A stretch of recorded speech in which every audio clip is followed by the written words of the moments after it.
the South Florida Water Management District. I'm Drew Bartlett, Executive Director here, and I'm just pleased to kick off this forum. Welcome to the end of hurricane season. Oh, no, wait. Welcome to the first District Resiliency Forum, where we can talk about the importance of resiliency in this forum with each other as it relates to Water Management District, in any kind of condition. I wanted to first talk about Dr. Carolina Moran. She is the district's Chief Resiliency Officer. I hired her on when I first came here because there's no denying the importance of resiliency when it comes to the South Florida Water Management District. We've been working on it, but we needed sort of a focal point to coordinate all the efforts that we have going on at the district with district resiliency. I didn't know what I was getting into when I hired Dr. Moran. She is relentless when it comes to resiliency, and I totally appreciate that. Any of you that have worked with her, particularly those of you that work for her, knows that she is a fountain of ideas, a fountain of energy to try to bring things together. And we were taking on a lot. And she came to me and said, look, I think it's really important that we create this forum where people can talk and we can communicate and we can do all that very well. And I said, another thing, really? Do you have the capacity for this? And she will never deny that she has capacity. And so she talked me into it. I'm glad she did because we need it, right? There was no better year than today that kind of highlights the importance of managing resiliency, planning for it, and trying to make sure we can build ourselves for the future. And so that was, and so as part of that, there is no shortage of the need to communicate, because it takes all levels of government, all entities talking to each other to come up with the right paths, the right approaches, the right science, just all the right decisions that are necessary. So that's what we need to use this for. This is not talking heads. This is collaboration. This is communication with each other. This is the first one, so let's all get to know each other, and then don't be shy. Talk about it, engage, make sure that we are saying what needs to be said to each other so we can make progress, right? That's the importance of this. And again, thank you, Carolina, for talking me into this. It's a good idea. I'm very pleased that we have the Chief Resiliency Officer for the state, Wes Brooks, online, who will address you in a moment. But he is certainly a champion for resiliency in Florida and in particularly South Florida. So without further ado, I think I will turn it over to Yvette Bonilla, who is going to sort of facilitate the interaction here, but she will go over with a few ground rules or whatever is necessary logistically before Carolina takes the stage for the discussion. Thanks for coming. Thanks for tuning in online, for those online, and enjoy yourselves. Thank you.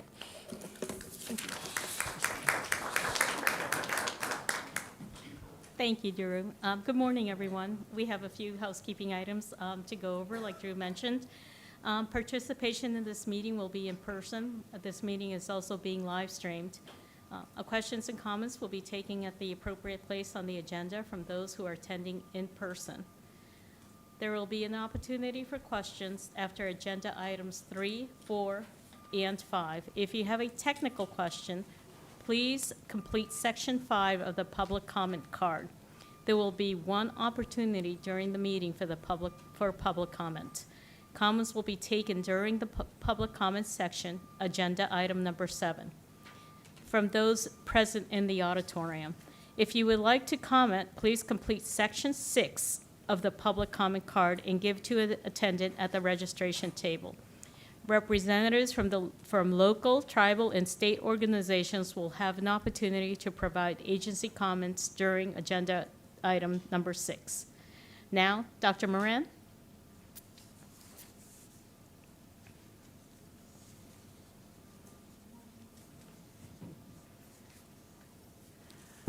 Good morning, everyone. Before I start in give a little bit of my presentation, I wanted to ask Dr. Brooks to please provide an update and welcome you. Thank you very much, Dr. Brooks, for being here with us this morning. Good morning, Carolina. You hear me okay? Yes, we can hear you. Great. Well, I wanted to start out by thanking you first and foremost for leading these important efforts to promote resilience across the district's operations.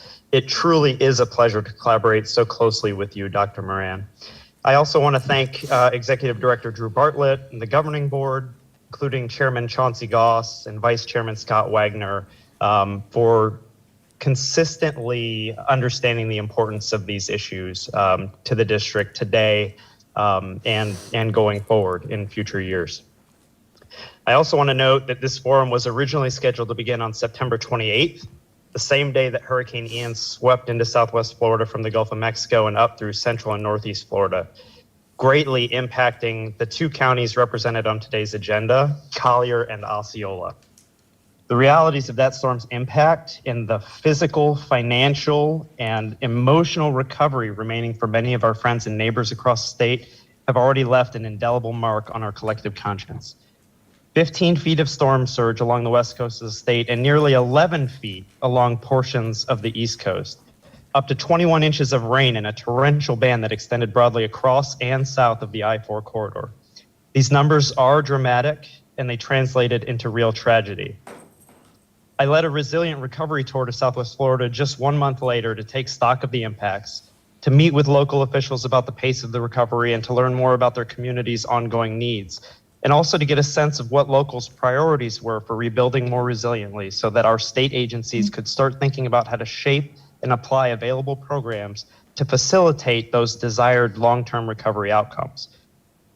What I was most struck by on that visit was the strength and the resolve of the residents piecing their lives and communities back together. Had our infrastructure been as resilient as the folks I met on my tour, we would have little to worry about. Nevertheless, despite the devastation that we saw, I left that tour optimistic because a number of our existing resilience and mitigation strategies performed very well even under those extreme conditions. Natural infrastructure made a difference. Healthy beaches and dune systems stood up quite well, and widespread mangrove forests and state aquatic preserves appeared to buffer certain areas like Cape Coral from the worst of the storm's impacts. Building codes mattered, where the difference in whether a structure was habitable a month after the storm or even still standing in the impact zone had everything to do with the year it was built. And even water management made a difference, where significant volumes from Lake Okeechobee didn't need to be discharged before or after the storm, which could have further weakened downstream flood protection and water quality. And none of that even takes into account the light years of progress the state is making in resilience under Governor DeSantis today. Progress that we're working to incorporate even more so into these recovery regions in ways I know will yield significant benefits for residents during the next big storm. So this forum, this effort by the South Florida Water Management District to come together and continue discussing resilience in South Florida is truly important to build on all of these issues and set our respective communities up for the brightest or perhaps driest possible futures. And it dovetails not coincidentally as well with a series of planning efforts underway across the region between the district and our federal partners at the Army Corps of Engineers, like the Central and Southern Florida Flood Resiliency Study that we'll hear more about later in the agenda today. But let me share a little bit more about that significant progress happening at the state level, because today is a significant date for resilience efforts in Florida and one that you should start circling on your calendars each year. And no, Drew, it's not just because it marks the beginning of not hurricane season, but also because today, December 1st, is the annual target for the release of the statewide resilience plan to the Florida legislature.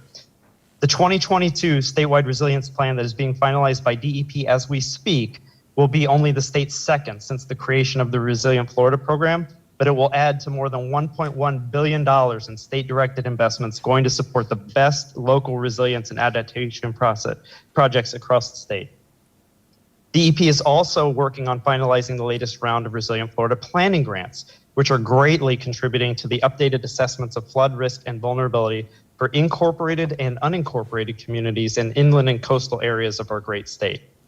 Sure, the statewide resilience plan gets all the attention, but it's these no-match state planning grants that allow communities of any size to be able to incorporate modern standards and modeling tools into their planning work, update their critical asset inventories, and explore pathways to achieving resilient futures. In the Florida Flood Hub, the state's new science and modeling arm for supporting resilience efforts across the state is also making great progress in getting stood up. The Flood Hub is already well underway with a Florida-specific validation analysis of the National Oceanographic and Atmospheric Administration's 2022 sea level rise projections that I think will yield some very interesting insights. And they're also working to initiate an effort with the U.S. Geological Survey to build on the work Dr. Moran and the Water Management District here has led to characterize change factors for the depth, duration, and frequency of extreme rainfall events in the 16-county region. And we'll be working to extend that analysis statewide through the Flood Hub. Not to be outdone, the Florida Statewide Office of Resilience was created in statute and officially became operational on July 1st, 2022. As CRO and head of this new office, I'm charged with integrating flood mitigation and resilience activities across our state agencies, and also with working to improve coordination with our local, regional, and federal partners in the conduct of those activities. That's why I'm directly invested in this forum alongside all of you. And ultimately, all of our efforts at the Statewide Office of Resilience are guided by one central mission: ensuring improvements in the quality of life for Floridians today, while also fostering the economic and environmental vitality that sustains successful communities well into the future. With Governor DeSantis in the lead, Florida has embraced an all-hands-on-deck approach in the fight for clean water, restored ecosystems, and future-ready infrastructure. And I'm excited to continue to build the Statewide Office of Resilience's role in helping to orchestrate those critical efforts. And with that, I'm looking forward to the rest of the presentations and the discussion here today and in the remaining forum sessions as well. Thank you so much.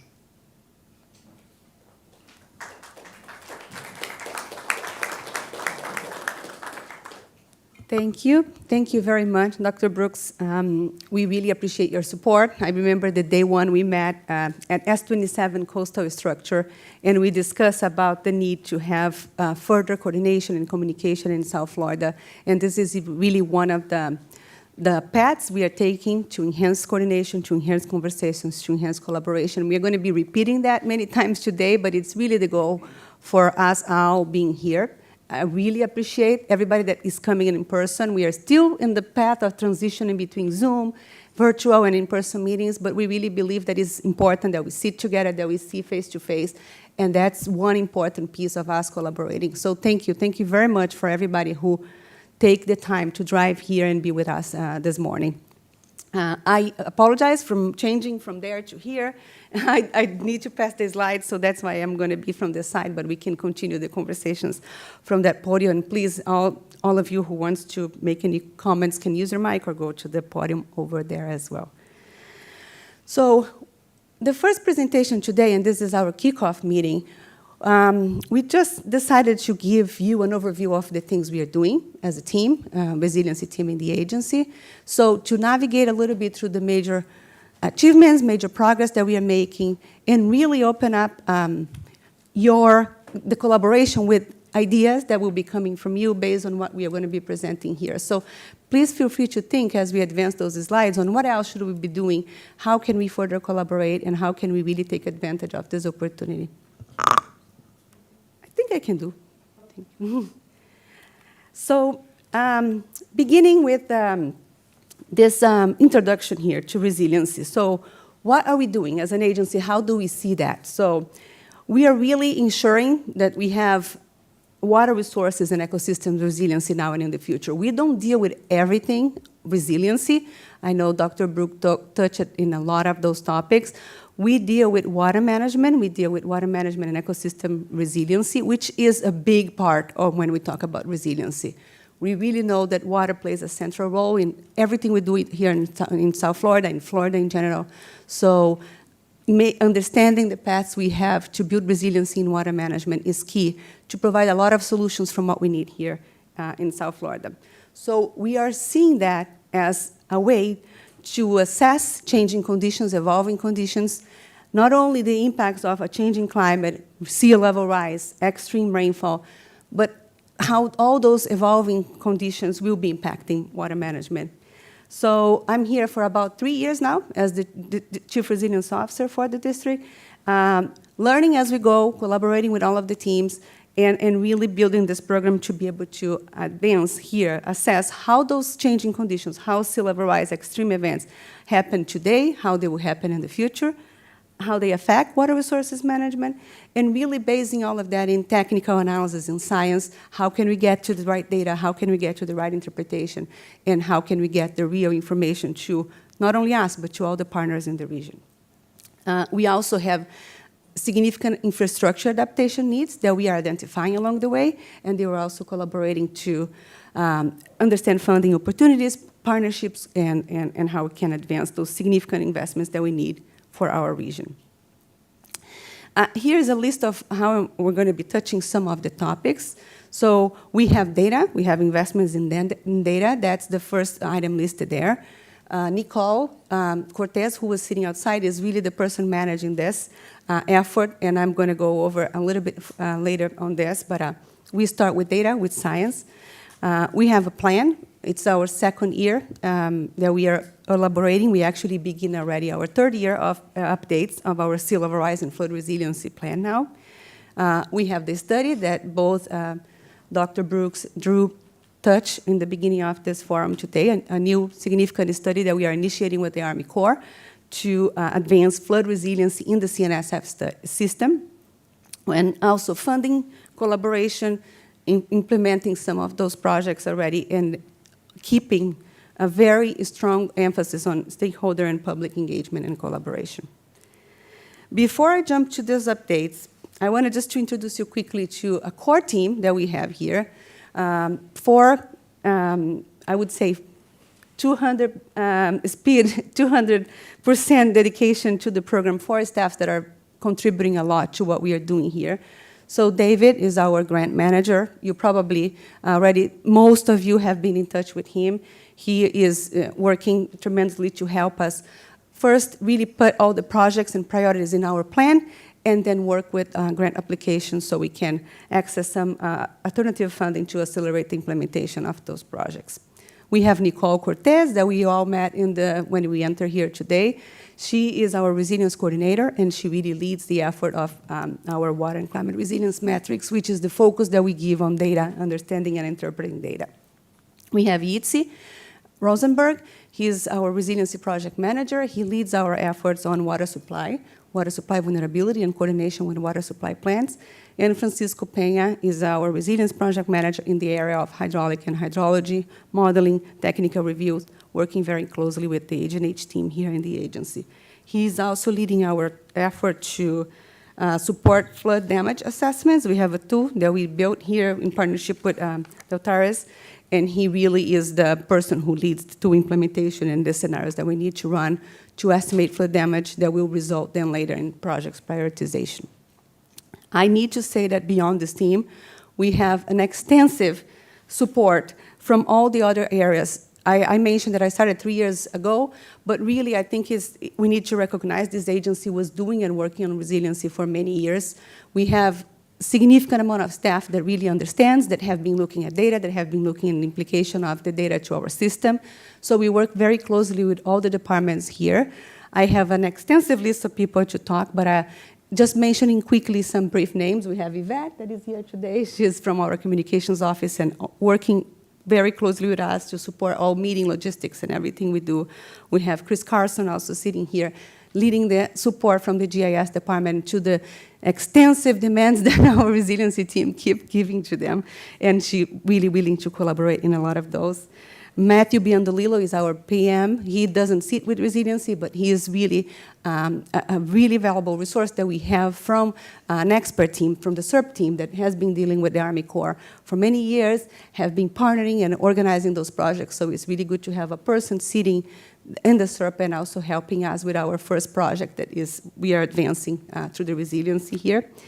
We have Vijay in engineering, also detailing all the projects, engineering. We have Honging and Akin in the level of service program that have really doing that, have been doing that for 8 to 10 years now. So I have more people, but again, just recognizing that we work with support from a very large group of people, and recognizing and appreciating their support to the program.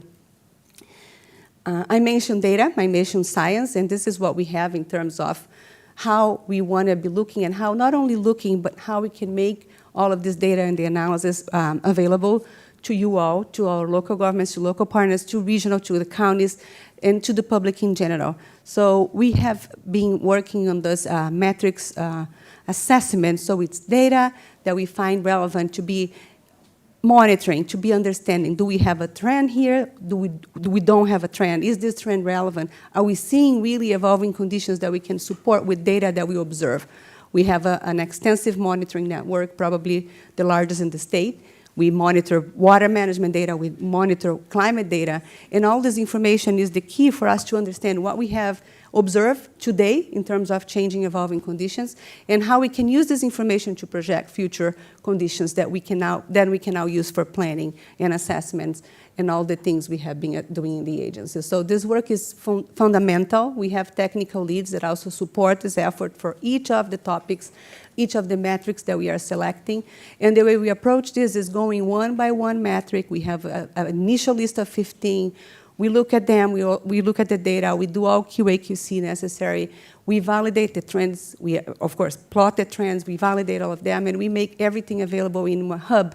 So we have a portal that each analysis is being, I'm giving the link to you all. By the way, we are sharing this presentation, and everything that I'm putting here, I'm adding a link so you can further later on access and see what we have. But this portal, we really have all. For each of the metrics, we are building like a repository of data. For the ones that we have the data fully integrated in DB Hydro Insights, you have real links, like it's fully automated. So everything you see in terms of plot here in this portal, you can dig down, download the data, and understand where the data is coming from. So we have fully automation for a few of those metrics, not all yet, but we are building. So right now what we have there is rainfall trends for some of the regions. We have tidal elevation, so not the traditional NOAA data, but we have observed data that we have been monitoring in each of our coastal structures for at least 30. In some of them, we have really long periods of records, so we have all the data there in terms of tidal stages. We have saltwater intrusion maps that were already being advanced in the agency. It's all included in this portal. Now, we have also a very deep analysis of salinity in the Everglades, estuarine and mangrove migration, and we have soil subsidence. Those are also metrics that we consider extremely relevant to assess sea level rise, migration, and adaptation from the environmental side. So the next ones that we're going to be bringing are evapotranspiration and some water quality data, but we are going to be announcing and keeping everybody updated on progresses that we make here. And I touch about the fact that we look at observations and we also anticipate how we can project them into the future. And the first data set we have in this portal is our future rainfall projections app. We have a web app that facilitates access to the information and also all the technical reports associated with this study. So we partner with FIU and USGS. The official partnership is 2 years now, but we have been coordinating with them in a series of other efforts, related efforts, for I would say at least 7 years.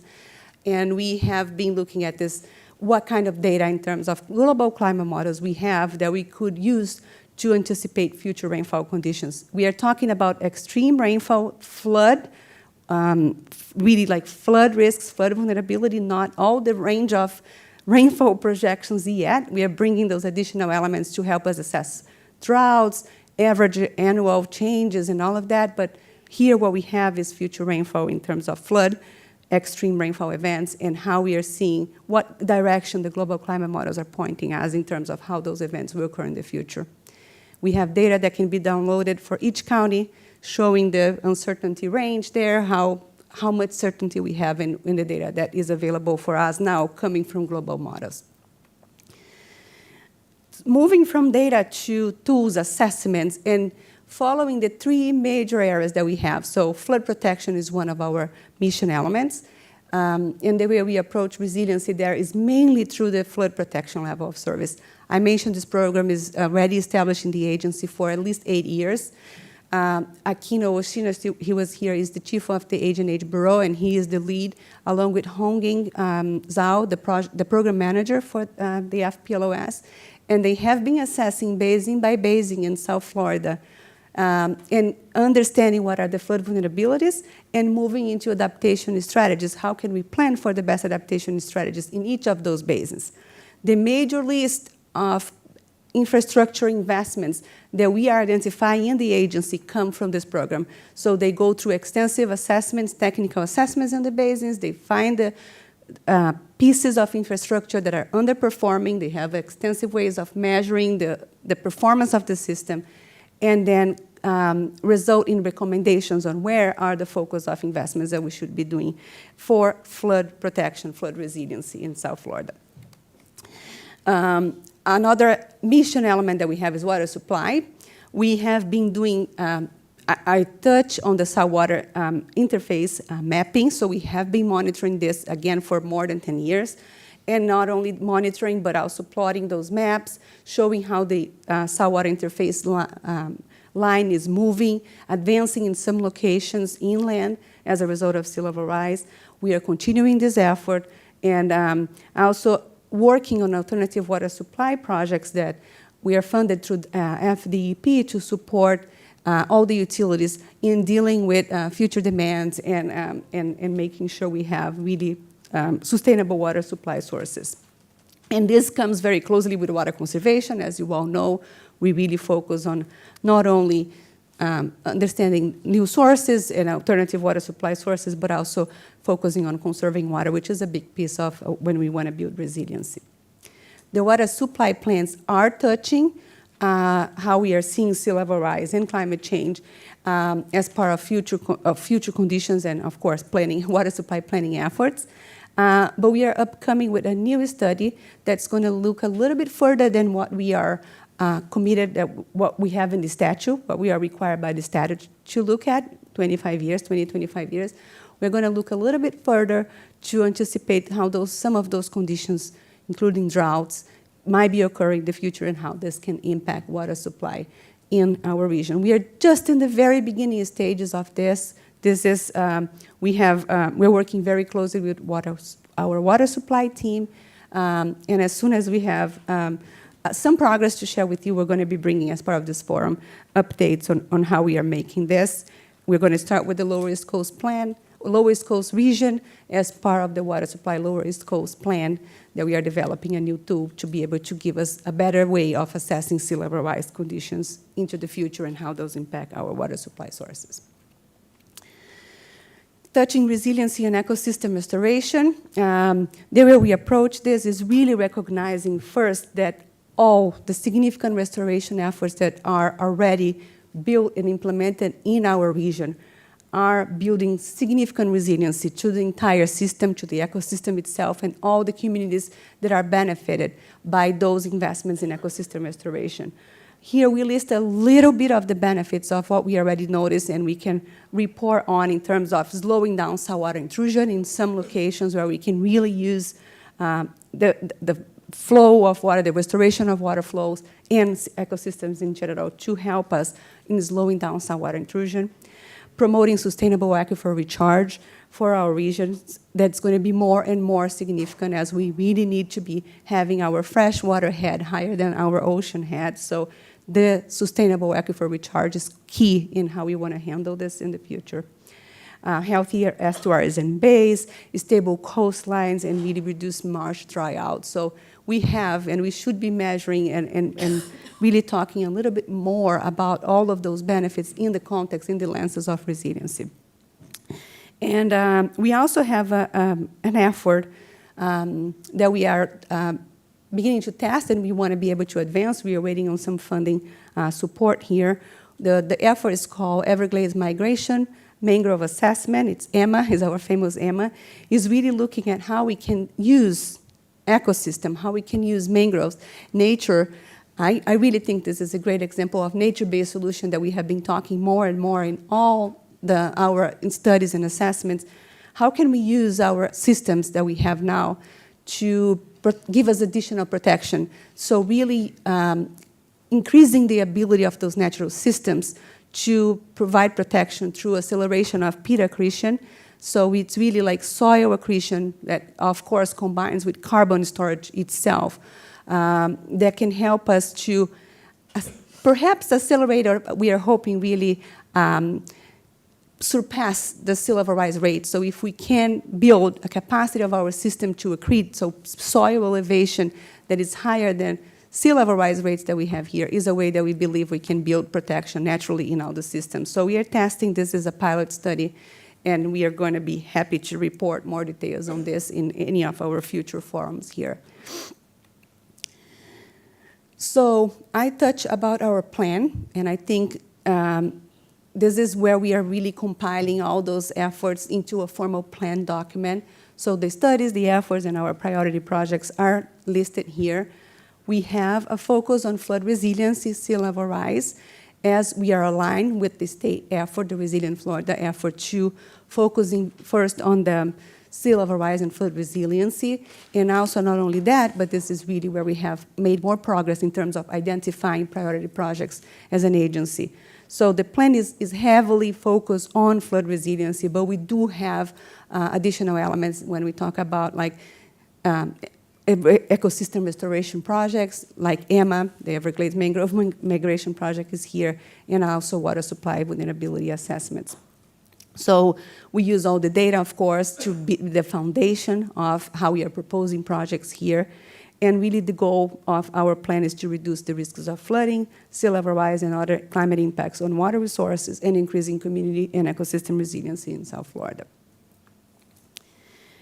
Touching briefly, because I know Eva and team will be talking about the CNSF flood resiliency study next as one of the agenda items for today, but we are extremely pleased to begin this study.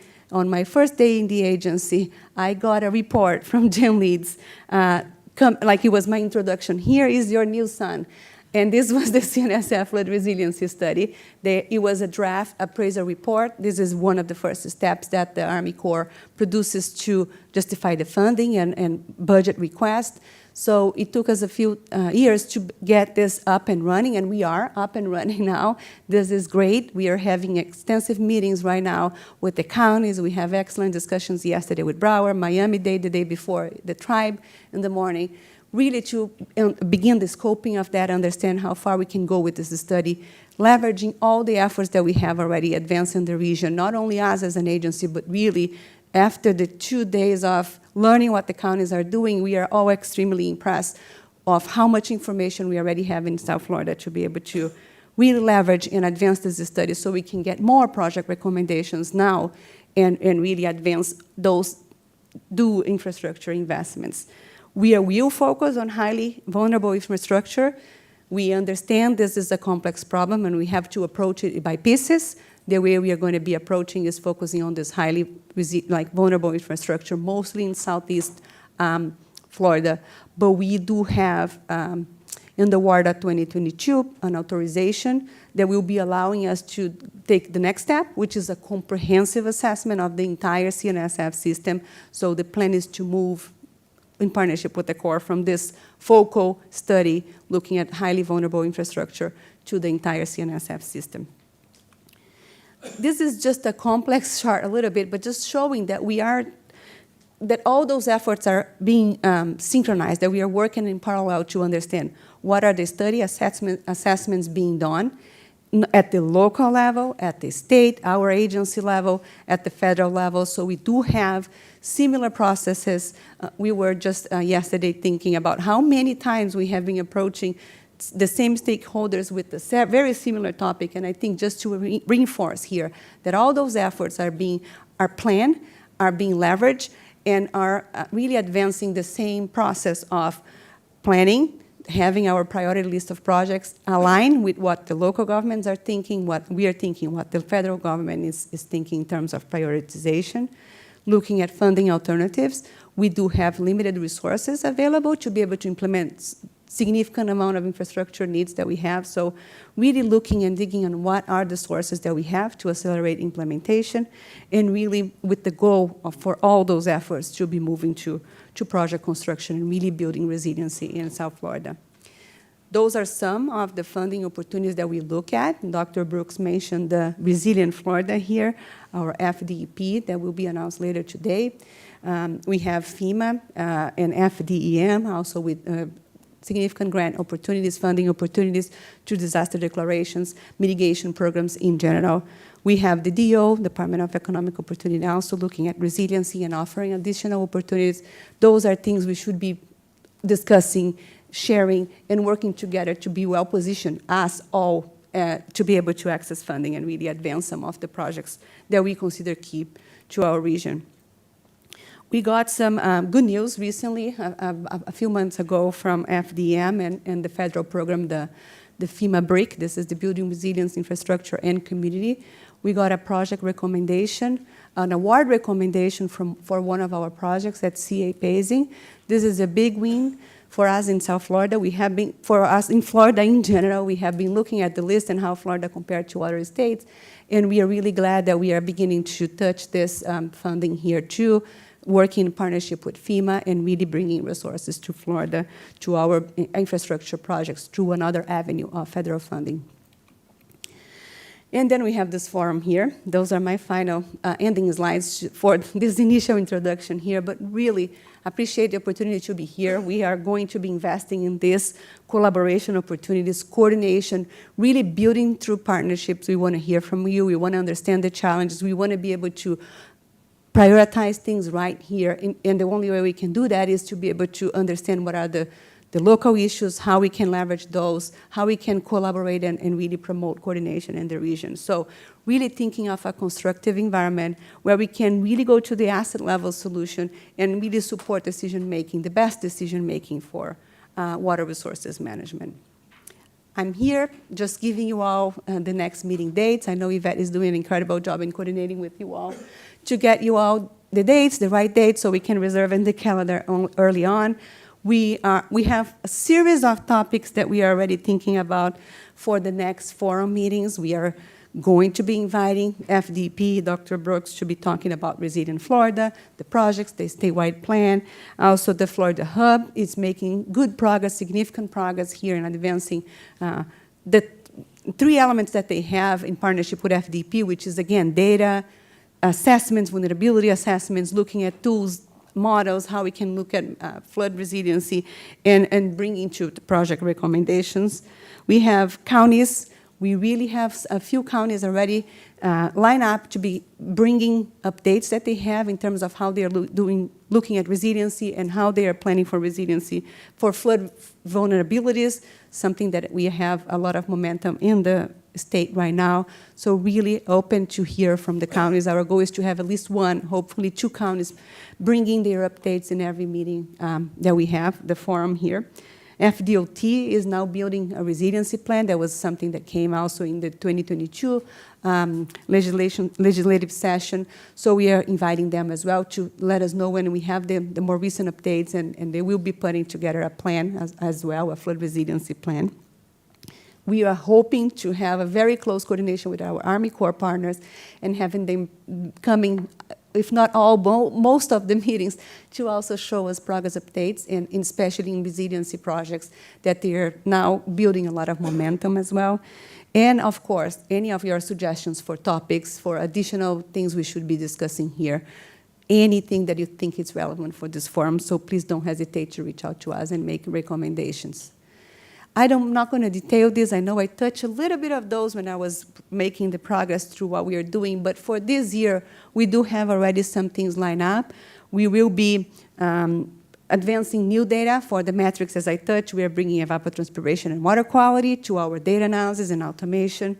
For the level of service, Akin is going to be very excited to share some of the basins that they are already making progress, and also some phase 2 studies that we are hoping to initiate in the next month or so at one of the key basins that we need to be able to plan for adaptation. We are already in the beginning the 2023 update of our resiliency plan. We have work groups already working to be able to bring additional project recommendations and details to the plan. We are focused and full speed working with the Army Corps on the 216 CNSF flood resiliency study. We will initiate as soon as the water supply plan for the Lowest Coast plan is finalized. We will be initiating additional scenario runs built upon what we did for the plan to really evaluate this water supply vulnerability assessment 1 degree further than what we do in the plan, and advancing additional grant applications, other funding opportunities, coordination in the region. And finally, beginning the implementation of the project here in partnership with FDM that we have received funding recently, and also continuing the design of additional projects that are already lined up for funding here. I'm going to leave you all with those links. As I said, I will share this presentation later, but we have many ways you can be involved. The first one is really recommending topics and reaching out to us. Also visiting our website. The district website in general has all those events and public events that we have. We can also subscribe for resiliency updates. We have some steps here. We have your email here, the link to our webpage where we have information on everything that we touch here today, and also attending those meetings, participating and coming and talking to us. So thank you very much. I really appreciate, again, you being here with us this morning. And with that, I will invite Christine. We're going to talk a little bit about one of the data. I talk about it a lot, but one of the key data we have been making progress here. Thank you. Thank you, Christine. Carolina, I may need, okay. Good morning. Carolina has asked me to talk today about tools we have in the agency to collect and assess observed flooding. So to define what we're seeking to collect, we want to identify and collect information on standing water in areas that are generally dry and not designed and built to retain or detain surface stormwater. One of the things that we've talked about and that hasn't been fully understood in our past efforts to collect flood observations is why do we want to collect this information, and why is it relevant? Well, during and immediately following an event, these data on observations provide us real-time insights and access to conditions within impacted areas. I'm going to show you from Ian how we use some of these tools to advise our incident command here at the Water Management District, and to collect information that the state has requested with regard to high water marks. During these events, if we can get these tools out to make these observations, they also allow us and you to rapidly and effectively respond. When we look at the carpet, when I look within the South Florida Water Management District, the responsibilities for addressing flooding concerns are spread at the state, regional, local, municipal, special district layer. So years ago, and I'll show you this, we created a carpet. Basically, we started with the special districts, and then we added municipalities and counties, so that anywhere within the South Florida Water Management District that you're observing flooding, you can look at your address and it's going to return who is your first point of contact. Now, what we'd like to do is be able to get observations that are geospatially referenced, popping up on a map, and intersecting with that carpet, so that we know we're beginning to see multiple reports of flooding within a given local contact or within our system.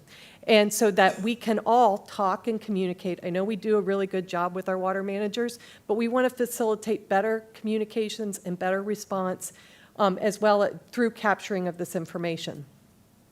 For us this year, and I'll show you this in a minute, hopefully, I've got my fingers crossed because I forgot to test this, we use this information to deploy high watermark teams, drone teams, and survey teams to collect relevant information about what was going on. We were trying to do some forensic hydrology out there and capture information that we could bring back to the control room. On one of these, we had a high watermark team out there. It was up in Osceola County. We had a couple of people in the field, And the folks in the EOC were like, well, what are the conditions there? Well, we were able to take a picture, send it back of the location, and that informed water managers and what they were doing with regard to opening and closing structures based on what they were seeing on the ground. Post-event, we want to use this information to estimate inundation depths and extents within impacted areas. We want to increase our understanding of frequently flooded areas to inform mitigation and adaptation strategies, but also to support grant applications that require documentation of repeated flooding over a given time period. Finally, this information is important to validating and ground truthing the modeling results that are coming out of the flood protection level of service. So the three big programs that are important to capture this information for are the Resilient Florida program. Specifically to that program, you are awarded points for documentation verifying flooding more than 3 times within a 5-year period, or for recording information about areas experiencing ongoing erosion as a result of flooding, storm surge, and sea level rise. By being able to use tools that capture these observations both through photos, but as well as location and key facts about what is being observed on the ground, this is a really good way to compile that information for submission as part of grant proposals. I've already said that within the flood protection level of service program, this information is very important for model calibration and verification, but it's also going to be important 10, 15, 20 years from now when we're trying to say, were our mitigation strategies that we impacted, do we see a visible change in the results, in the conditions that are being seen on the ground within a specific area? So I was looking yesterday at some near map imagery that had the before and after in Ian, and I started to think, wow, that's really cool. It's going to be a long period of time, but if you have these record of observations where you have this recurrent flooding, and then you implement these mitigation strategies, and then you can look at that set of post-mitigation implementation conditions, that is great. It just demonstrates to us that what we're doing is effective, and hopefully it doesn't show a worsening of conditions that would say what we're doing is not effective or something is broken here. So the third program is the FDEM FEMA hazard mitigations. They award this money based on long-term hazard mitigation. So we need to document what are these hazards, and these tools are a great way to do that. So I'm going to start with showing results from Tropical Storm Alex from June of this year. This was the first time organizationally we deployed our flood observation survey.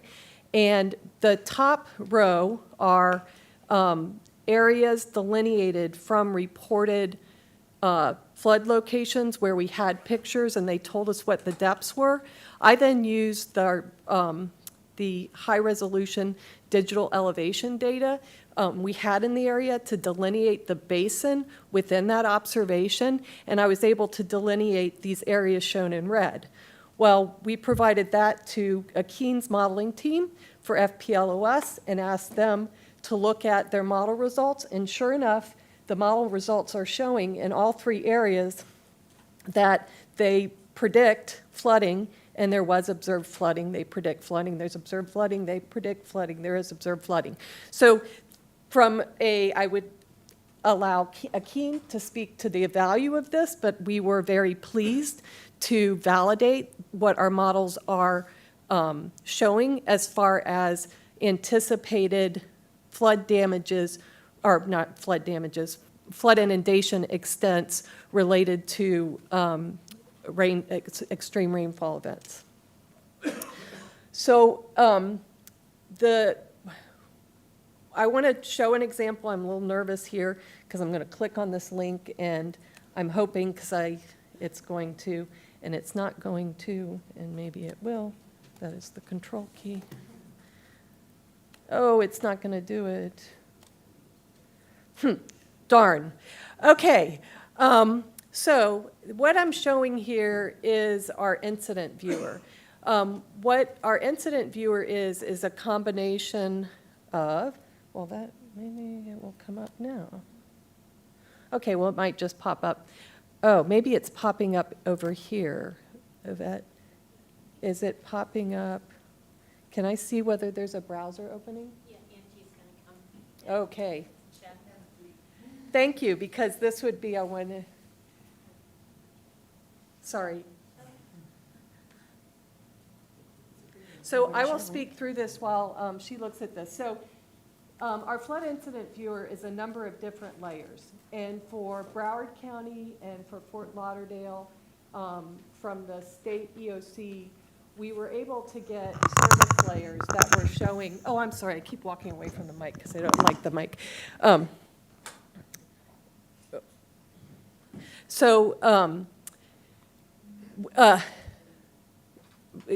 As part of Ian, there was a tremendous response across the state. And from the state EOC, they were providing us real-time road closure information. We were getting social media feeds with pictures of where flooding was occurring. We have existing tools in Broward County and in Fort Lauderdale that record flood observations and put them on a map. So we were able to bring all of these service layers of information into a single map and combine them with our tools. So for our tools, if I click on this, should it, oh, are you doing? I don't know where you want to click. I want to click on here because there's a link. Look up there. Bring the mouse up. Up, up, up. Up. There you go. There. Is it going to do it? It's opening in a browser. And the browser's not going to show. It's not doing it because you should see it down here. Yeah, okay, so I'll just describe. Okay. And then we'll test it later, so if I do this again. So the layers that are shown here is the black markers are photos that were taken from the helicopter that we georeferenced. The orange dots are flood observation surveys that came in from our staff, which included descriptive information as well as pictures. We used that when water managers were wanting to get more on-the-ground information. I walked away from the mic again, I'm sorry. When water managers were wanting to know more about what was on the ground, we used those pictures in our special teams unit to plan deployments. So we would go in, we would click on the flood observation, and we would be able to see the information, and we can make a determination, were we just going to deploy environmental conditions teams to go out there and mark high water marks, or were we going to deploy a drone team to get a more extensive area collection, or were, at the end of the deployment, we got into the ECT teams were like, wow, that's such a huge impacted area, it's going to take us too much time to drive around and figure out where best to do the high water marks. And the drone team said, well, why don't we deploy together? We'll go out there, we'll deploy the drone, we'll watch, we'll identify where the ECT team should go to find the best locations for high water marks. And we determined that, yes, that worked very effectively. It was very efficient for our staff use and staff time. So what we, so again, here's another example this year during Nicole and the King Tide situation. This is an example where we used the Fort Lauderdale information and observations that were coming in to deploy teams into that area to get observations. So what you're seeing on the left side of the slide are these street-level observations of conditions within the Fort Lauderdale area that are a combination effect of Nicole as well as the King Tides. So those are examples of how we've used the information this year during the season. But I want to talk about all the tools we have in our inventory, which we eventually want to consolidate, but let's just go through these. So the first tool that we've had for a while, this is a tool based on that carpet I told you about that identifies who is the first point of contact throughout the district. This is our local contact viewer. I was hoping that I could click on that link and I would show everybody how to use it, but what happens is when you open that, you can enter an address or you can navigate to a location, and it's going to return the information to you as to which local contact is within that area and what are the phone number and email addresses that you would use in order to contact them. We do need your assistance to keep this current because we do want the information, we want the email and the phone calls to be going to the appropriate person in your organization that you have identified as the one that would respond and communicate this for your response to an effort. This is our flood observation survey. We've been told it's got too many questions, so we'll be revisiting it to more streamline it. The intent was to capture the date of observation, the location of observation, some pictures about it, and some basic information about what you're seeing. Are you seeing structure flooding? Are you seeing street flooding? If it's structure flooding, is it residential or is it commercial? And then how deep is it? And what I kept thinking, Caroline and I debate about whether we want to ask these questions, but as I was watching the news feeds coming in on observed flooding from Nicole, you see people walking in their boots or walking in their waders, and the flooding either is going to be ankle deep or knee deep.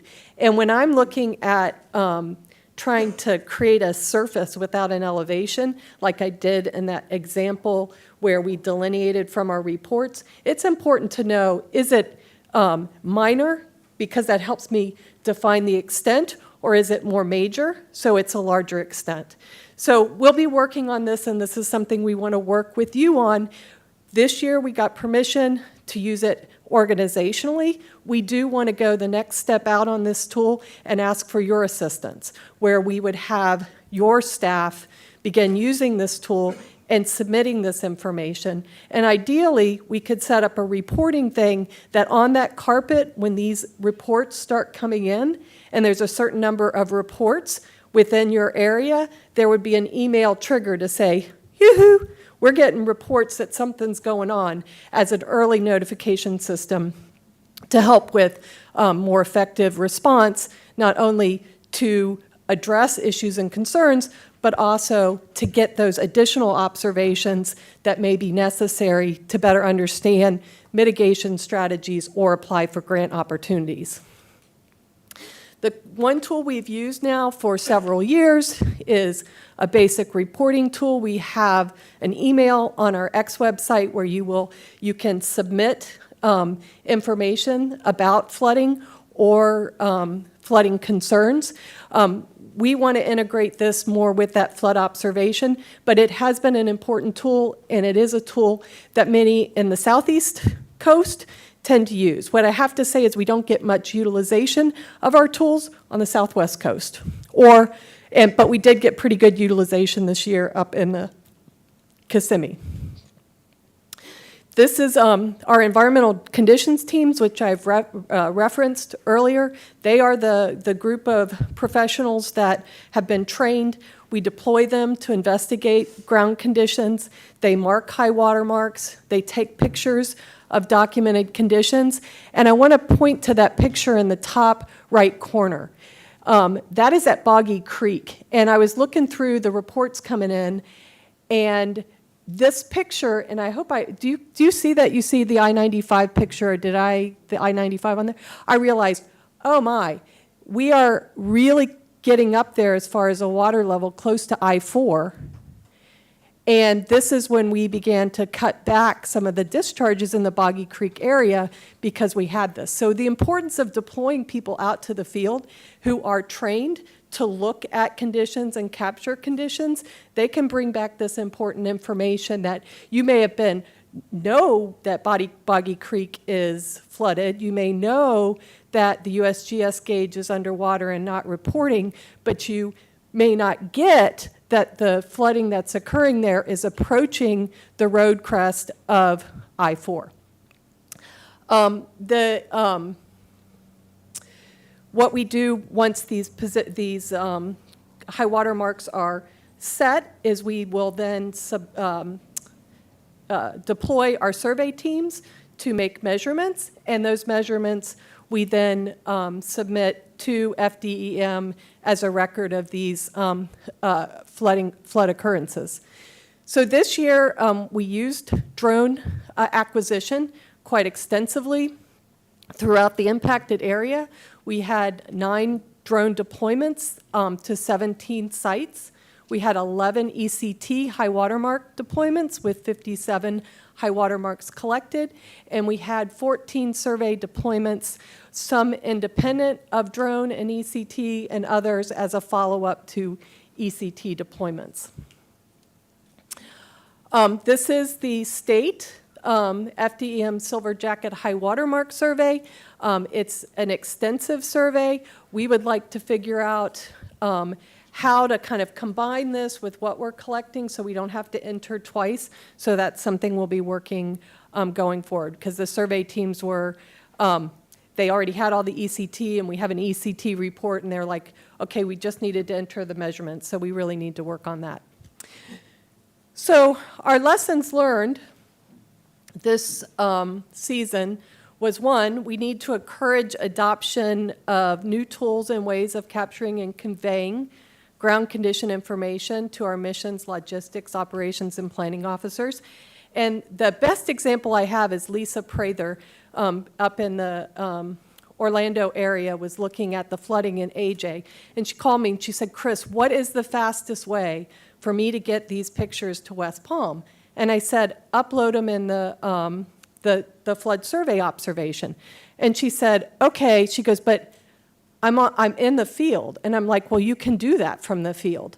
You can open the application on your phone, and you can upload those photos. And then she looks at it, she goes, I can take pictures right from this app, and I wouldn't have to upload them. I said, yes.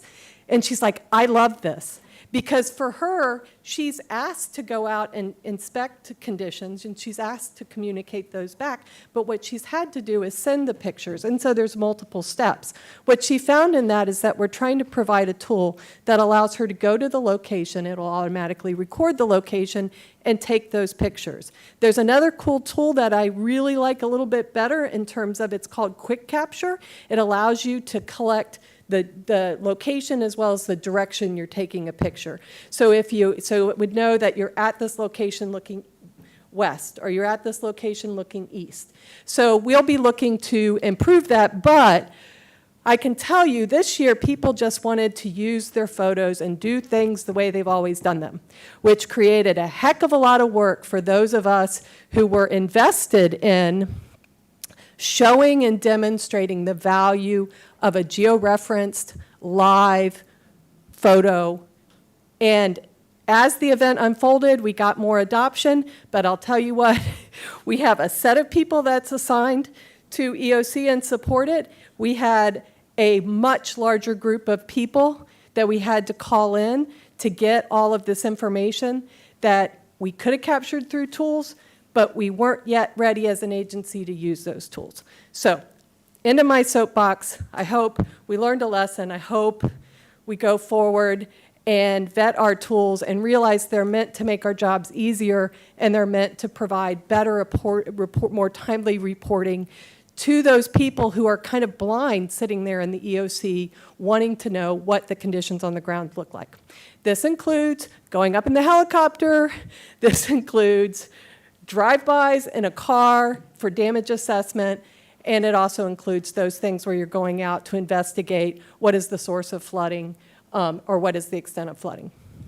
Okay, that was my soapbox. So the next is we need to expand the observation tools.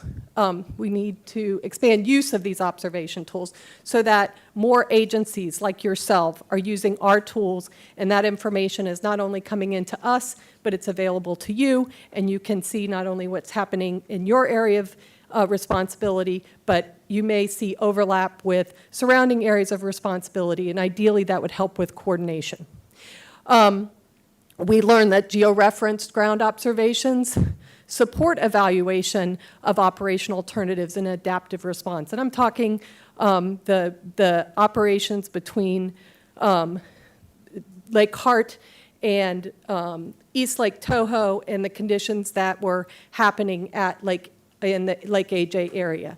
We knew that there was an issue there, and we had these ground observations, and we could have people out in the field conveying information back, helping the water managers make the decision about opening and closing gates and what to do in order to mitigate and reduce impacts.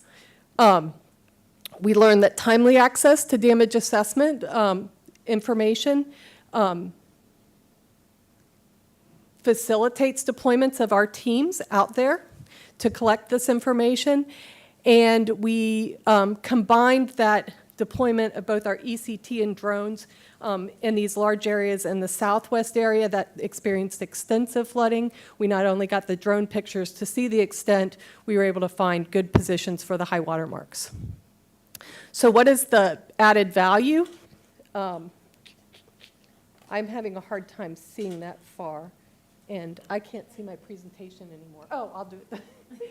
So the added value is better documentation of the extent, location, and frequency of flooding so that we can, to facilitate the documentation of flood occurrence and related triggers for that flooding. It will help validate our modeling tools. It increased, what we know that it does is it increases situational awareness for water managers as well as incident commanders and officers. And we're hoping that over time it will improve equity in reporting.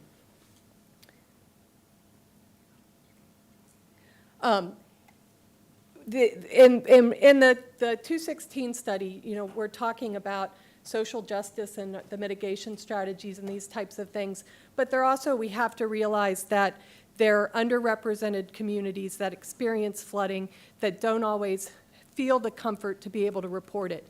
When you put tools out there that allow them access to report those flood incidents, then they have an equal opportunity to express their concerns and enter their concerns.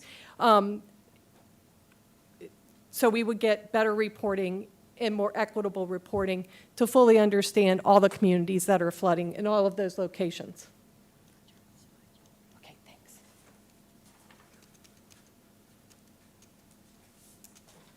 So next steps, we need to consolidate our tools. We need to consolidate the information that was collected. Right now, we're in a situation where we have all these different formats of data that came in from this, so we need to consolidate it. We need to develop some automated reporting strategies, so not only do we get that information by seeing it on a map, but in Nicole, we generated a report that said, we have this many flood observations at these locations within this municipal area. So that's kind of this summary that this is what we're getting in, this may be a problem area. What we began looking into, and it wasn't really a big success, was use of aerial acquisition, radar, satellite data. In Ian, there was a lot of data collection going on, and the airspace was really busy. We tried to coordinate with the state. The state is, when they're doing their aerial acquisitions in response to an emergency, it's public safety and life that comes first. For us, in some areas, we need to understand what's happening from a water management perspective, especially like up in the upper Kissimmee. We weren't able to get priority to acquire those areas because it wasn't a life safety issue there. So that was a big learning. So then we went and looked at the satellite providers, and we're talking to one. They, again, were just focused on urban, but up in the Kissimmee area, part of the flooding was related to natural area flooding, and I asked, what? Their areas of interest weren't defined by drainage basins. So we obviously need to work with these providers who are planning these missions to make sure that they understand that it's really much more helpful to us if you have an urban area at a lower elevation than a natural area. We need you to define your area of interest to include the watershed, because it was the watershed that received all the rain, and it was that rain that was received in the watershed that had to make its way downstream into the urban areas, and that's where there was some urban flooding, but then the flooding for us occurred as the runoff began to occur, and we really didn't have people capturing data in the areas we would need to So we're working on that. We want to figure it out. There's some really cool tools out there that are supposed to allow for rapid assessment. We don't have them yet, so we're working on that. The next is, and I'll let Carolina kind of talk more about this or promote this more, is part of this forum is for collaboration, and we do want to collaborate because it's about all of us having the information we need. We need to do it in a way where people are going to be able to fill out this information, people are going to want to, and they want to see value from it. So this is probably the highest priority thing for us as far as next steps from a resiliency perspective is figure out how to work together with you to come up with these tools so that we're all using the same tools and we have a centralized repository for our observations. Long term, when we start talking about being able to validate that our mitigation measures work and wanting to look at before and after, we need to have a long-term storage and access repository for this, and we need to talk about what that needs to look like and what type of access you guys want and how you want to engage in using that data or acquiring that data. So those are my next steps. I was doing this presentation or finishing it up while I was listening to that Broward meeting yesterday, and it was so intense. I found it and it was a great meeting. All those that were there and participated, it was an amazing meeting. So I was, most of the time I'm like this, I'm doing 4 things at once. I hardly during that meeting could do 2 things at once. I was actually doing 3 things. So I forgot a thank you slide on this. So thank you, everyone.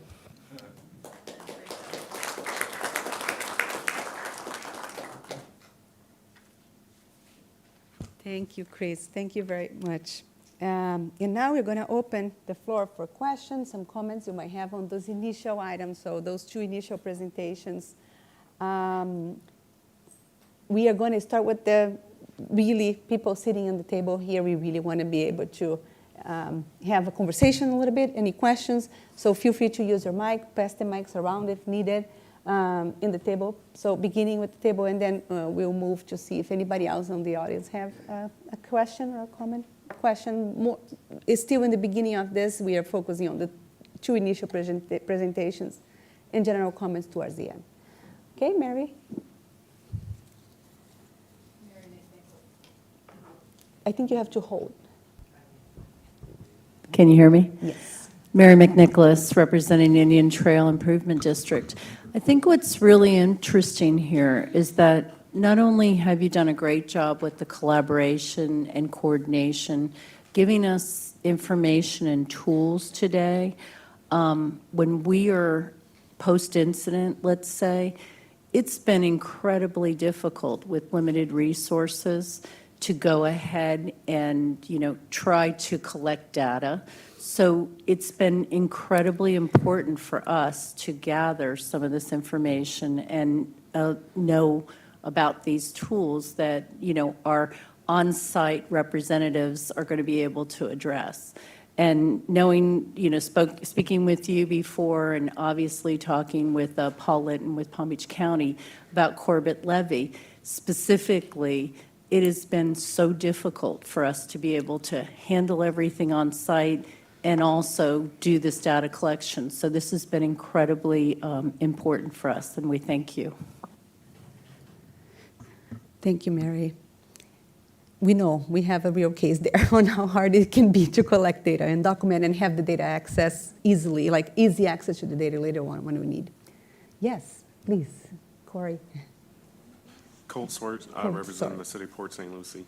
In the first presentation, you had a map up that was showing data from all different counties, and it didn't appear to have the St. Lucie County data in there. And just want to make sure that information is given to you, and if so, how do we make sure we get it to you?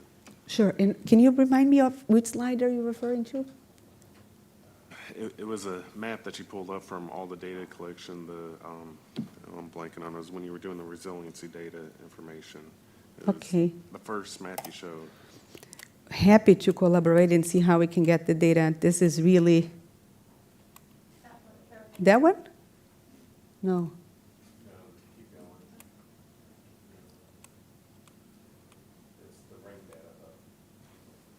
sorry, the Rain Data Hub. Yeah, the ring is this. So yeah, we have data that we use from the model for St. Lucie, but we also have embedded in this link here. I cannot open the tool automatically, but embedded in this link here, you can go to your specific basins and look at rainfall data there as well. So if there is any data missing there, please let us know. We would be more than happy to address and see if we have any additional information that can help us with not only validating what we are seeing here, but maybe additional data that we can bring to the analysis. Thank you. Okay, thank you. Yes, Greg, please. So with the, I guess the flood reporting tool, we've been doing crowdsourced data since 2016. I know, Christine, you've been in contact with some of my staff. We have a publicly available, already ready to go version that if an event occurred, you could piggyback on it as of right now, and we could share the data back and forth.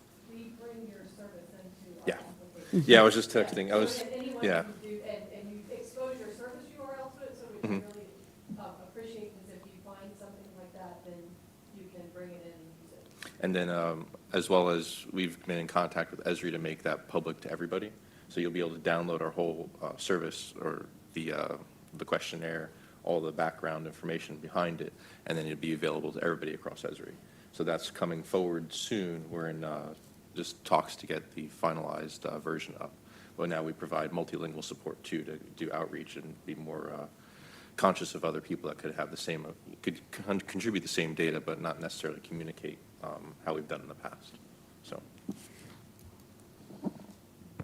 So are you thinking of making it available as a regional tool or a statewide tool, or just for Broward County? So currently it's for Broward, but anybody could use it and report flood from anywhere. It's not limited to Broward. So if there was something that happened, you wanted to piggyback on it, you'd be more than welcome to do so. But we're making the format and everything as a downloadable, so you can just take it, download it to your system, and then do the same thing wherever you are. So the framework would be available through Esri. So the concept that we have been discussing is something similar to, we have to, like, we're regional. We would like to, like, adopt, if somebody has a tool, and because for me as a data person, I would really like similar data formats in order to integrate them. We have concerns about how many reports we might get during a large event such as Ian, and so we need to talk about that from an infrastructure perspective. So we're incrementally trying to build up. So we started with organizational, and then we want to come out to your organizations and get adoption to use our tool, and then potentially from there going into a more public crowdsourced format where we could provide the same tool to all our stakeholders within the region. Yeah. Thank you, though, very much for that. I like that example because it really shows that we have capacity at all levels to collect data, and we also have technology working with us to integrate. So Broward County is there, they have their tool, they have their data they're collecting, and we establish a way that we can link exactly what they are collecting there to what we are collecting here and making the data integrated. So I think that's a perfect example, a way. We don't have, in some cases, all the capacity to go down to the level, so any chance that we have to go down and collect data at the very local level is what we want. So yeah, thank you, Greg, for being open from the beginning for us to exchange data. We share with you, you share with us. That was a good example. Yes, Megan. Good morning, Megan Houston, Palm Beach County's Resilience Office. Thank you for having me.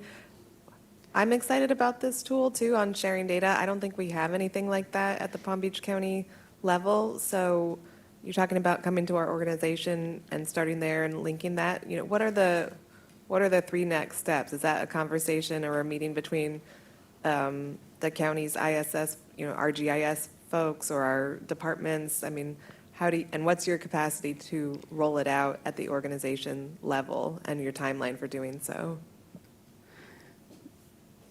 So based on what I've just heard from Greg, I think that it starts with us looking at it. So what would be ideal today is to find out people, organizations like yourself that don't have such a tool that want a tool. And then I think it is a matter of getting together with Greg and all other interested parties and looking at the information that is in his survey relative to what the needs are. Because we have something, but I'm all about adoption of other people's tools for consistency. But we do need to make sure that people understand it and they agree with the structure of it. So I would want to have a conversation there.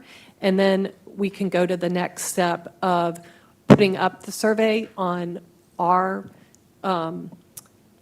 in our cloud. We do it hosted so that Esri's managing the input.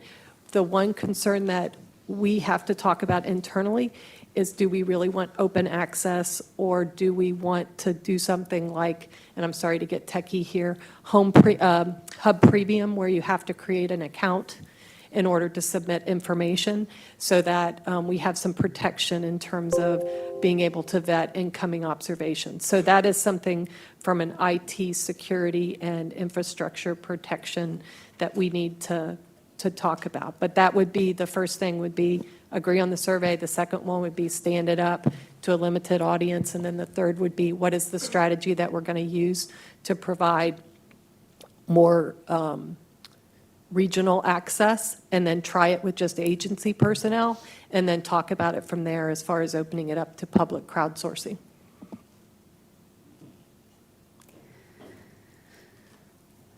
Okay, any more questions, comments? Yes, please. I don't have any. Good morning, Sandra Bogan with St. Lucie County. Greg, is your tool open for crowdsourcing? That's just from anybody in the public? Yeah, we've been open since 2016. Yeah, so I understand like the quality of data that you're going to get. I understand where your position is, Christine. But I think it's really important, and I think both is important, right, Greg? Because you get your citizens involved, and it makes them aware. So that, you're working on two sides. We need the data, but we need the constituencies who are supporting what we're doing and understand why we're doing it. Yeah. So there is a model where for those local entities that want to promote a crowdsourced tool, with the structure that Greg has talked about downloading and then uploading and publishing your own, that's actually, we would feel much more comfortable with the locals doing the crowdsourcing, and that what was coming in to us on our survey was the professionals within the organizations that are making observations that would be important and relevant to our water managers and our incident commanders. So that is an interesting model, and I like that model if people are willing to do that, because then that addresses the security vulnerability and also the large number of potential responders to our 16-county area through our survey, if it was crowdsourced. Akin asked if he can tell a quick story about soft calibration, and I will never say no to Akin. So, hi, thanks. This is a great discussion session. And Chris, while she was doing her presentation, showed a slide where she'd done some validation or some comparison and said I could say something about it. And I thought maybe I should share this story. So, circa 2000, it's about 20 years ago, 22 or something now, I was in Fort Myers then, and we were doing, we had a study going on, and I was doing a presentation to a room full like this about a model. And I'd spent a lot of time telling them how robustly calibrated it was, how the R-square was high, and the minimum error was low, and the yada, yada. Half an hour worth of telling them this was a good model. And, there wasn't a lot of response, and it was like, well, maybe we hit, maybe we missed, I didn't know. Then we played a movie. And about halfway through the animation of the results, this older gentleman in the back of the room says, stop. Go back a little bit. We went back. He said, that area that turned blue. He says, what time is that? I said, that was about October of some year. He said, that's my land. It flooded. It was about that big. And suddenly, all what we were trying to do, all that half an hour of telling them R squared and coefficient of correlation, suddenly you got instant cred from something that I would never have considered was important enough to get people comfortable, and it made the difference. I think in that particular study, they were comfortable with the model, with us using it going forward. But the flip side of that, at least for us, is the same way it could give your model cred, it could really wreck the cred of a really good model as well. So there are two sides to that story, but I just thought I'll just share the positive part of it. So it's useful to get information like that. We'd like to see it. Even if we don't use it in the development of the model, it's helping telling the story about whether the model is working or not. That's it.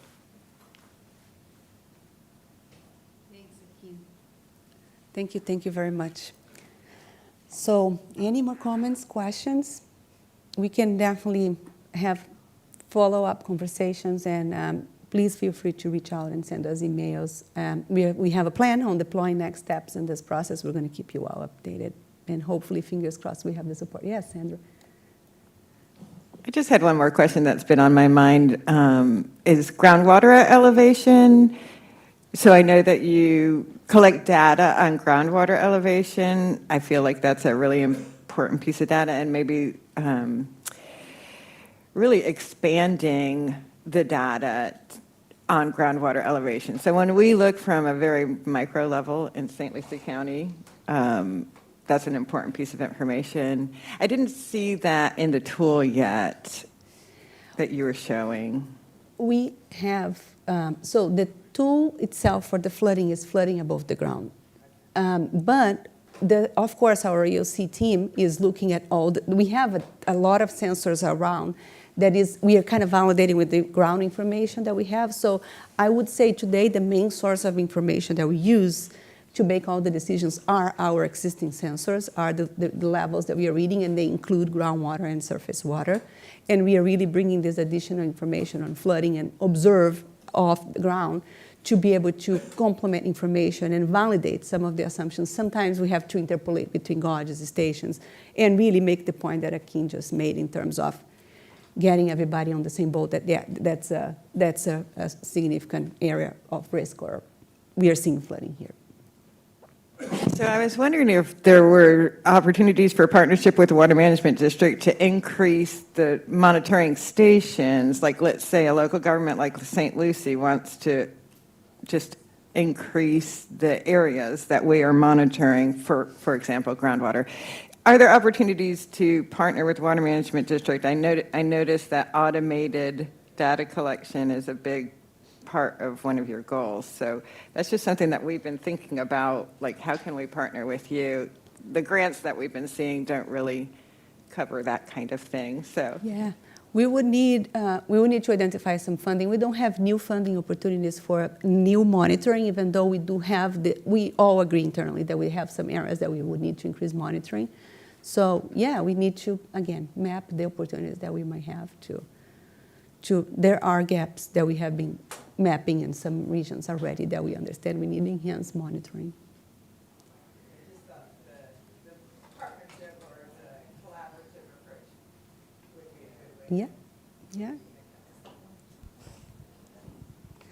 We have data from water supply. Can you please speak into the mic? Thank you. So I'm wondering if in the upcoming water supply resiliency project, if that could potentially create those types of opportunities? We will have definitely more coordination with local utilities to see if we can get more data coming from there. And recommendations for additional monitoring sites also come from the saltwater interface mapping. That we have already mapped some gaps in areas, but really the idea to continue and further engagement with the utilities data they already collect, maybe enhance just frequency of collection and things like that are already being discussed. And USGS, of course, is a great partner, and we have been collaborating with them, especially on these groundwater levels. Most of the data we have also come through collaboration with the USGS. Okay, are we ready to move on to our second round of presentations, our next agenda item? Great. So we are really happy to hear from local governments here. As we said, there is a lot going on. So I am very pleased that we have two Christopher and Susan Osceola in Collier County that agreed to be here presenting to us today. As Dr. Brooks mentioned in the beginning of the presentation, it's a big coincidence that we end up having two of the counties that were impacted by Hurricane Ian recently. They were already in the agenda even before Ian came. That was our September 28th date, and it becomes even more significant to have them here today with us to tell us a little bit about things that they already were reporting to us before Ian, and I'm sure some exacerbated conditions that they were able to see during Ian. With that, I would like to invite Susan to come and, I apologize. I would like to invite Christopher, you are the first presenter, to come here. And I can show you quickly here. It's very simple, just to advance your slides. Thank you very much. Yeah, just here you can go. Thank you. We don't actually have a presentation. Oh, you can just leave it there, yes. Good morning.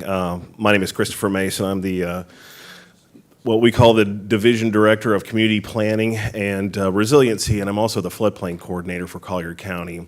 I work within the Growth Management Department, and with me today is Mr. James French here, who is also the Department Head of our Growth Management Department. Well, with regards to Hurricane Ian, what we saw we saw primarily coastal flooding. That would include storm surge. We didn't have much wind damage, and we didn't have much of a rain event. It was primarily storm surge. And though the numbers are not complete at this point in time, it looks like we experienced between 6 and 8 foot of storm surge, which primarily caused the most damage in North Collier County near the Lee County line. We're currently in the recovery process, in which will probably continue for some time, but we're moving forward. Outside of that, I wanted to kind of give you an update on what our resiliency tasks are at this point in time and what kind of our structure is. And to start off, I'll kind of give you an idea of the geographic layout of Collier County. Collier County is just over 2,000 square miles in area. Of that, when you take out the water boundaries, we have about 1,998 square miles of regular terra firma. Of that terra firma, you've got 1,968 square miles are in the special flood hazard area. So over 97% of our county is in the special flood hazard area. So we know that we're very challenged as far as that goes, as far as the special flood hazard area goes. We participate in the CRS program. That is one of our, what I would consider one of our resiliency tasks that we work on a yearly and triennial basis. We're a Class 5 community, and we have over 70,000 policies, NFI flood insurance policies, that are managed within our county that offers up to $8.3 million in savings to our residents. We're in the top 10% of savings in the United States. So what's important about that is when we talk about resilience, there are really two key issues that CRS addresses with regards to resiliency and that we participate in. One is going to be stormwater management. We rely heavily on capital improvement projects to manage our stormwater and our floodplain at the same time. We also participate very heavily in open space. Around 625,000 acres of land within our county is considered open space, and it is locked up either in federal deed restriction or state deed restriction or county deed restriction. And then we also have some at the private level, whether it may be something like the Audubon or could be, actually, we have a group within Collier County called Conservation Collier that manages open space. So that aids us very heavily in keeping our natural floodplain without development. It's very important. We're not putting any more bricks in the bathtub at that point, putting in fill or anything that's nature, raising our, potential special flood hazard area by keeping these areas in their natural state, which obviously, we're a very large county, and we realize that other counties out there don't have the luxury of having this much space or having this much open space as far as areas to keep as natural floodplain or what we would call our natural sponge. One of the things is we do have a high water mark team, and we do go out after events and mark high water marks. We also keep a lot of geospatial data on hand at the county level. We do mark local drainage problem areas. We also are very active in utilizing our LIDAR with regards to our flood modeling products. We also have a vulnerability assessment that we're working on with the state of Florida with FDEP. It's going to be incorporated into our floodplain management plan.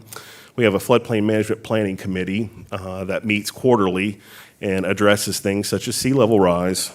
Also addresses what's going on with local drainage problem areas and also capital improvement projects.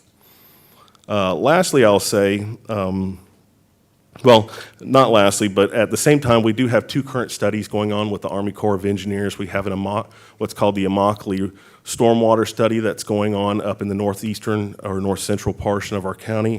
And then we've just entered into a new study with the Corps of Engineers with regards to a study on the US 41 corridor, which is going to be a resiliency study as well, focusing on sea level rise in our infrastructure as far as the US 41 corridor and structures and all of our important assets are concerned.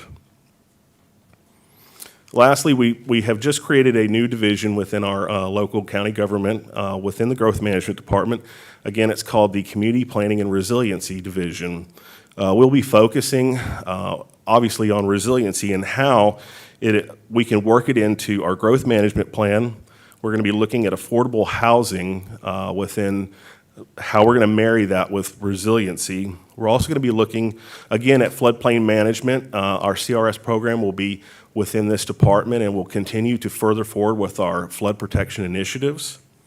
And we'll also be looking at capital improvement support for our stormwater division. That's really all I have at the moment, and I would certainly be open to any questions if there are any. Thank you. Thank you very much, Christopher. I think we're going to move straight to Susan, and then we come back and do the questions for this session. Is that okay? Okay? Okay. Thank you. Thank you, Susan. Do you want to?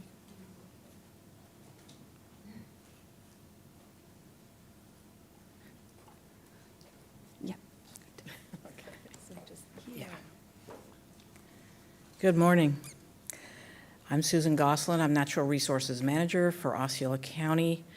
Lynette Matheny, who Assistant County Engineer, was supposed to attend with me, and ironically, she's been called out to meet with some residents who've experienced some flooding. So I'm here to talk about Osceola County's steps to resiliency. And I created this presentation prior to Ian, using Irma as my goal. So why is resiliency needed, particularly for an inland county? When you talk to most people in Florida and you start talking about resiliency and vulnerability, they will talk to you about sea level rise and storm surge and king tides. They don't really talk to you about what happens to the inland counties with our increasing intensity and duration of storms that are inundating us like has not been recorded before. I've got a little film for you. I have to look up to do this one. This is fun. I got it, I think. Oh, you did it. Okay. This is Good Samaritan Village, retirement community. It lies on the banks of Shingle Creek in Osceola County at the confluence of 3 tributaries to Shingle Creek. The residents of this community are primarily low to moderate income. This is the independent living area. There is also a nursing home and an assisted living facility on this property. Sanitary sewer on this property is provided by a privately owned and managed sewer system. Now, the creek is, we're going to swing around. Right now, we're looking north.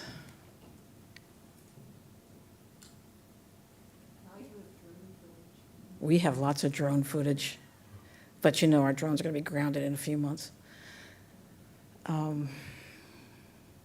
So this is after we evacuated the property, and we're going to talk about that in a little bit. These particular quads, as you see them, are designed for seniors. The doors are zero entry. There is no step up into that door. So once the water reaches the level of the door, it is in the building.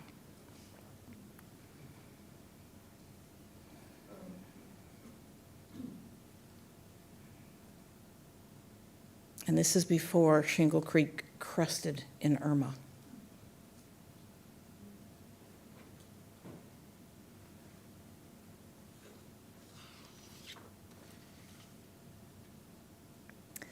Flood advisories for this community were issued on September 9th of 2017.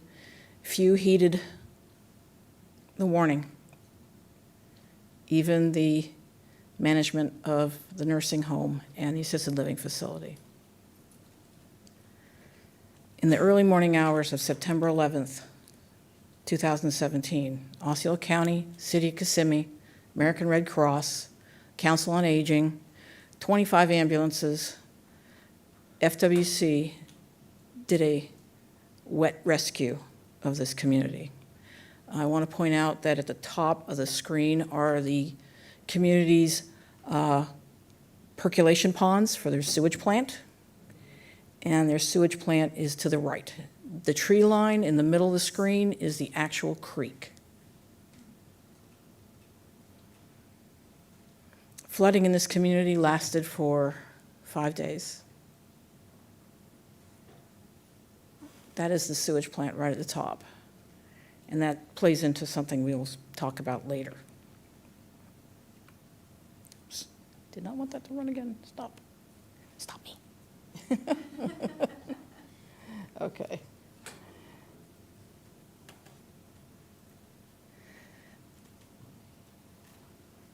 This is Shingle Creek as it occurred in Hurricane Irma. We set a new record for the creek. The previous record was from 2004. Flooding did occur in 2011, but it was pretty much along the lines of 2004 flooding. The residents of the community who were flooded out lost everything they owned. And I will tell you that independent living is very subjective, as we found out very quickly.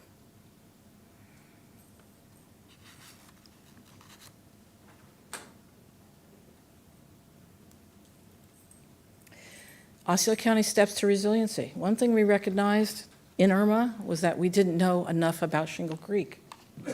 We didn't know how or what it was going to do to us in a hurricane.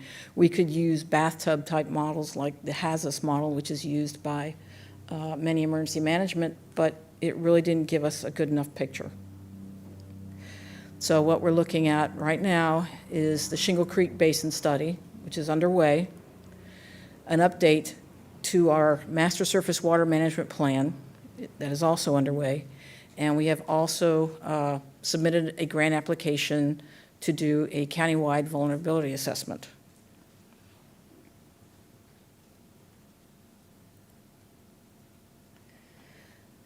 Shingle Creek is 90,000 acre basin. It is very funnel shaped, as Good Samaritan is at the bottom of the funnel. It is within Orange, Osceola, and the city of Orlando. Additionally, Shingle Creek receives drainage from Reedy Creek through two 48-inch culverts from Bonnet Creek to the west of Shingle Creek. So there's free-flowing water from Reedy Creek also into it. We've got several areas known for flooding. Two of them are areas where we have vulnerable residents. The first is Orla Vista in Orange County at the top of the watershed, and the Good Samaritan Retirement Community at the bottom of the watershed. There is a 1-foot FEMA elevation break between Orange and Osceola County. Haven't figured out how that happened, but we got a 1-foot jump that doesn't physically exist. Orange County and the city of Orlando are currently wrapping up their basin studies, and they are participating in us in supplying data so that we can create a unified model of Shingle Creek so we can better predict what we are going to see.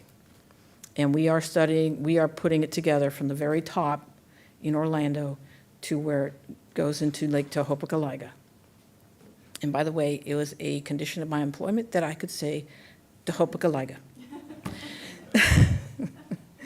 So our goals are to resolve the elevation break. That's a simple one. The model and conceptual designs to reduce flood stage and duration within the creek. We recognize we may not be able to resolve all flooding within the creek, particularly as storm conditions change. We hope to just help.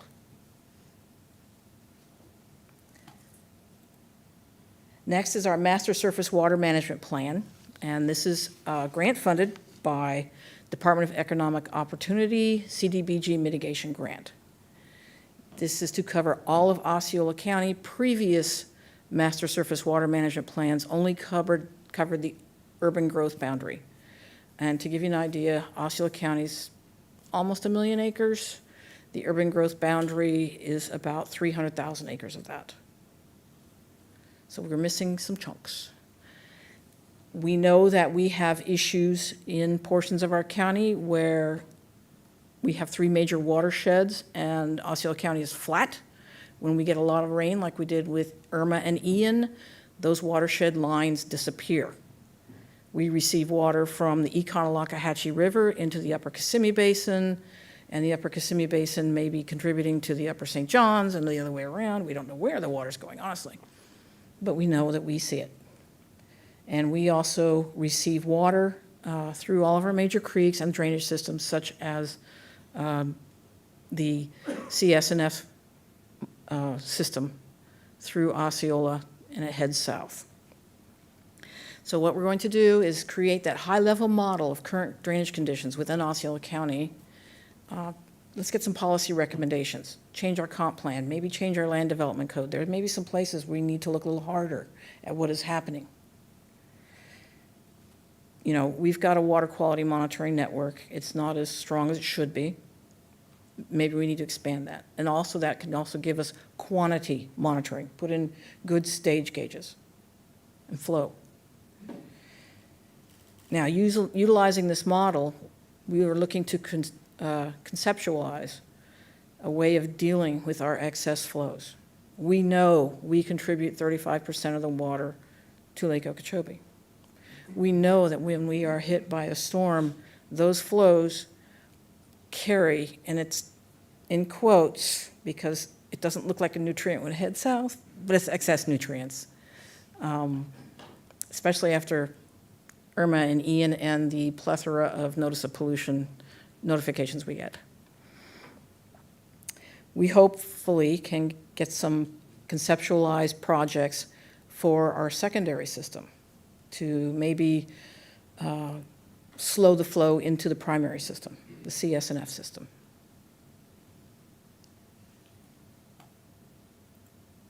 And our final is the Osceola County Vulnerability Study.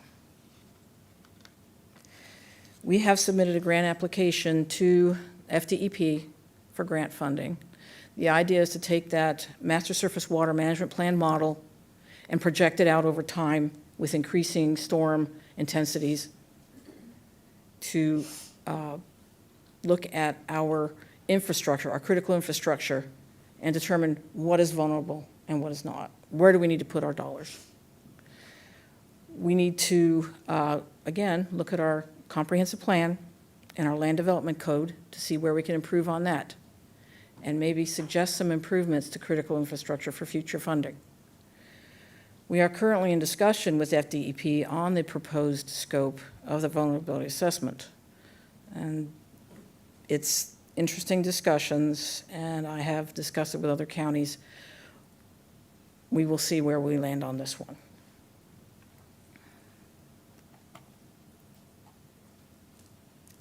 I'm going to give you an Ian update. I plugged this slide in after Ian. We did see significant flooding from Ian. We did see a Herculean effort by the district and the Corps to save us. And they did a darned good job. We were very lucky. We had a fairly dry summer, and the Kissimmee River Restoration Area and Lake Okeechobee had capacity. That is unusual.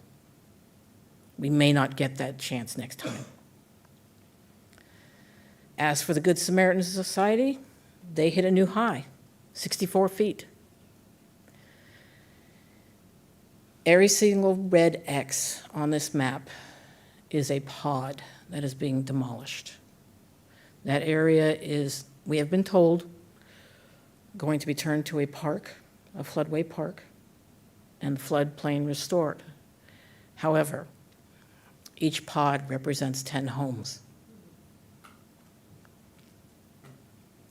We are seeing more flooding of our at-risk residents who do not have the wherewithal for flood insurance, let alone finding a new home.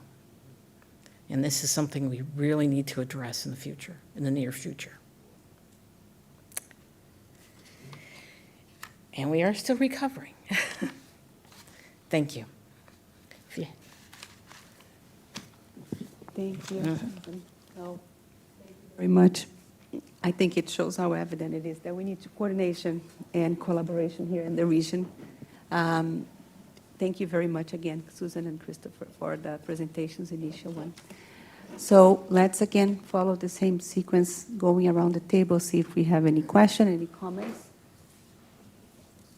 And anybody in the audience, please just feel free to. Any insights?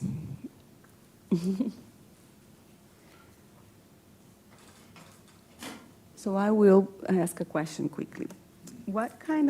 How do you feel, what's the most valuable information or tool or data that you feel you don't have now and we could help? Not us as an agency, not any funding necessarily.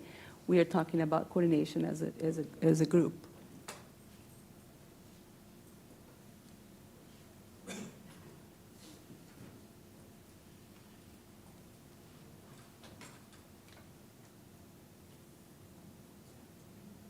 I think with Ian, we saw a monumental leap in coordination that we did not see in Irma. That was very telling for me, having worked both events. Having the tools, the models that we're working towards, be very helpful. We do hope that very soon we can look at Boggy Creek.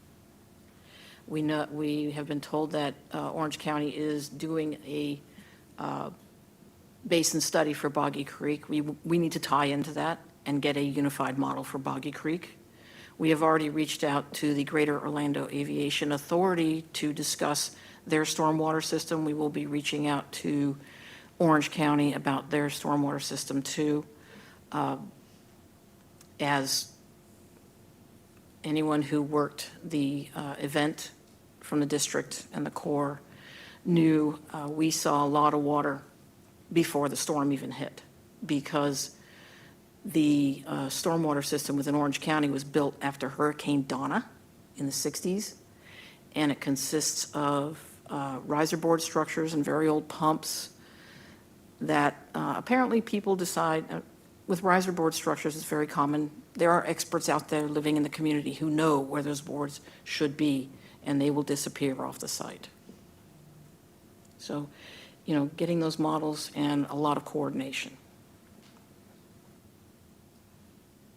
Yeah, fortunately, we are also helping with, coincidentally again, but we have the level of service initiating at the Upper Kissimmee Basin. So the team from Akin will be advancing additional models that hopefully will be, like, as you said, a unified model, unified integration, how we can be looking at that in a more consistent way so we can make the right connections, the comparisons that we need to be able to fully assess the conditions and identify priorities. Yeah, and one of the things I want to point out, and I did point out, we have the upper St. John's, the Econo-Lockahatchee River, which are in the St. John's River Water Management District. When we get a lot of rain, those district boundaries go away. And we are working with St. John's on their upper St. John's Basin model. We are hopeful they will move forward with an Econo-Lockahatchee model so that we can blend them all together with the upper Kissimmee, so we can find out what's really going on in our area. That is the area. My request, because I've done some forensic hydrology work up there, my request from the very beginning was to capture that divide in the area. And we were with ICI, they do SAR and they do time series SAR on a daily basis. And I had this vision that they understood how important it would have been for us to get SAR inundation extent on a daily basis throughout the duration of the Ian runoff, event and runoff, so we could do the forensic hydrology we've wanted to do for the last 10 years on the econ. That was the area excluded. And that's where we are now tasking. Carolina has put in a task for us to follow up and look at all of the available satellite and other image sources that were captured during that time period to see if we can do something like that. Spent many helicopter hours over that area, very interested in solving this and understanding when the water flows in what direction, at what rate, and what quantities in that basin.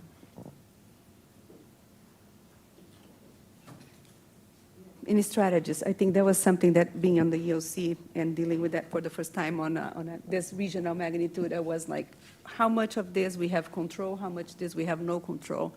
That was something that was eye-opening during this entire storm, and really planning for some kind of control that we could add to the system, even if it's temporary or some additional elements. But yeah, over the divide, water coming from St. John's River, that we had not a lot of information and not a lot of sensors out there to be able to understand the magnitude of that flooding and the volumes. Libby is there. We were talking about recovery and coordination, and I think she plays a major role in really making sure we were working very closely with all the local governments. I know she spent most nights and days working super closely with the local governments, the counties, and everybody there in the region. Yeah. Okay.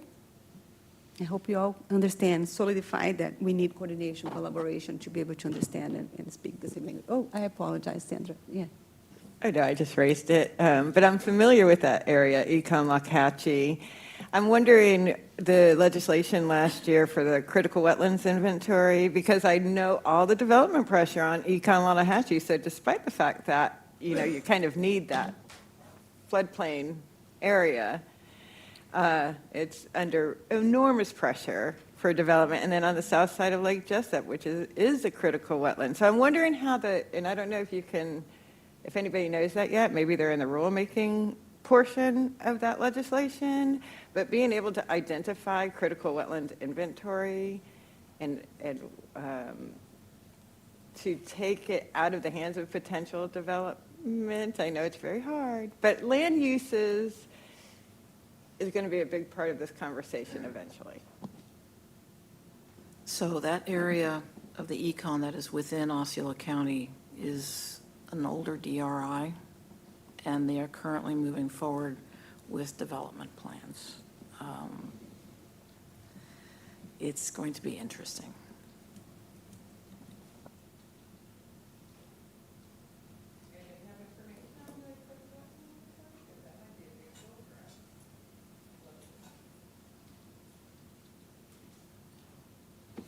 Happy to do some research and bring updates. In one of the next conversations, I'm writing down this topic as one that we can potentially explore. Good, thank you. Okay, let's move to our next level, next item. In the agenda, we have here Eva and team joining us to talk a little bit, moving from Upper Kissimmee, our upper portion of our system, to lower East Coast, talking a little bit about this new study that we are kicking off. Good morning. Thank you for having me, Dr. Moran. Thank you for having the vision and the energy to make this happen. I admire you greatly. Thank you. Thank you to Mr. Bartlett for his remarks this morning, and to Dr. Brooks for his vision at the state level. We consider those to be essential to our success.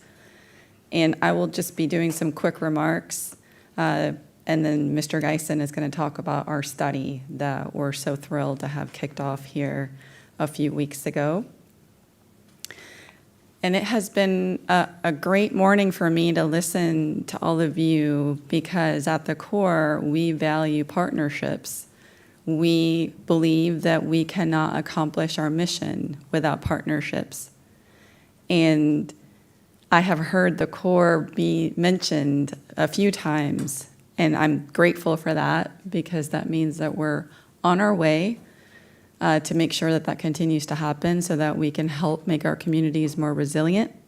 And I know that there's more work to be done there as well.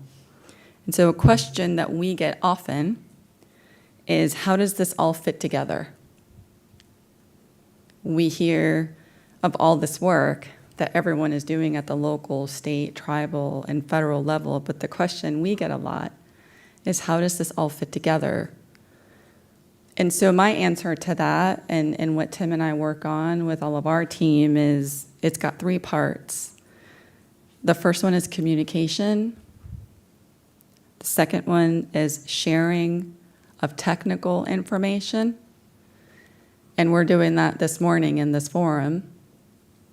And the third one is evaluation of benefits, which is related to how we justify projects and investments so that we can actually implement solutions and make our communities more resilient. So again, communication, sharing of data, and then evaluation of benefits. Those are the three ways that we see how it all fits together. So the Central and Southern Florida system is a great example of why we need to do those three things. We call it the Great Connector,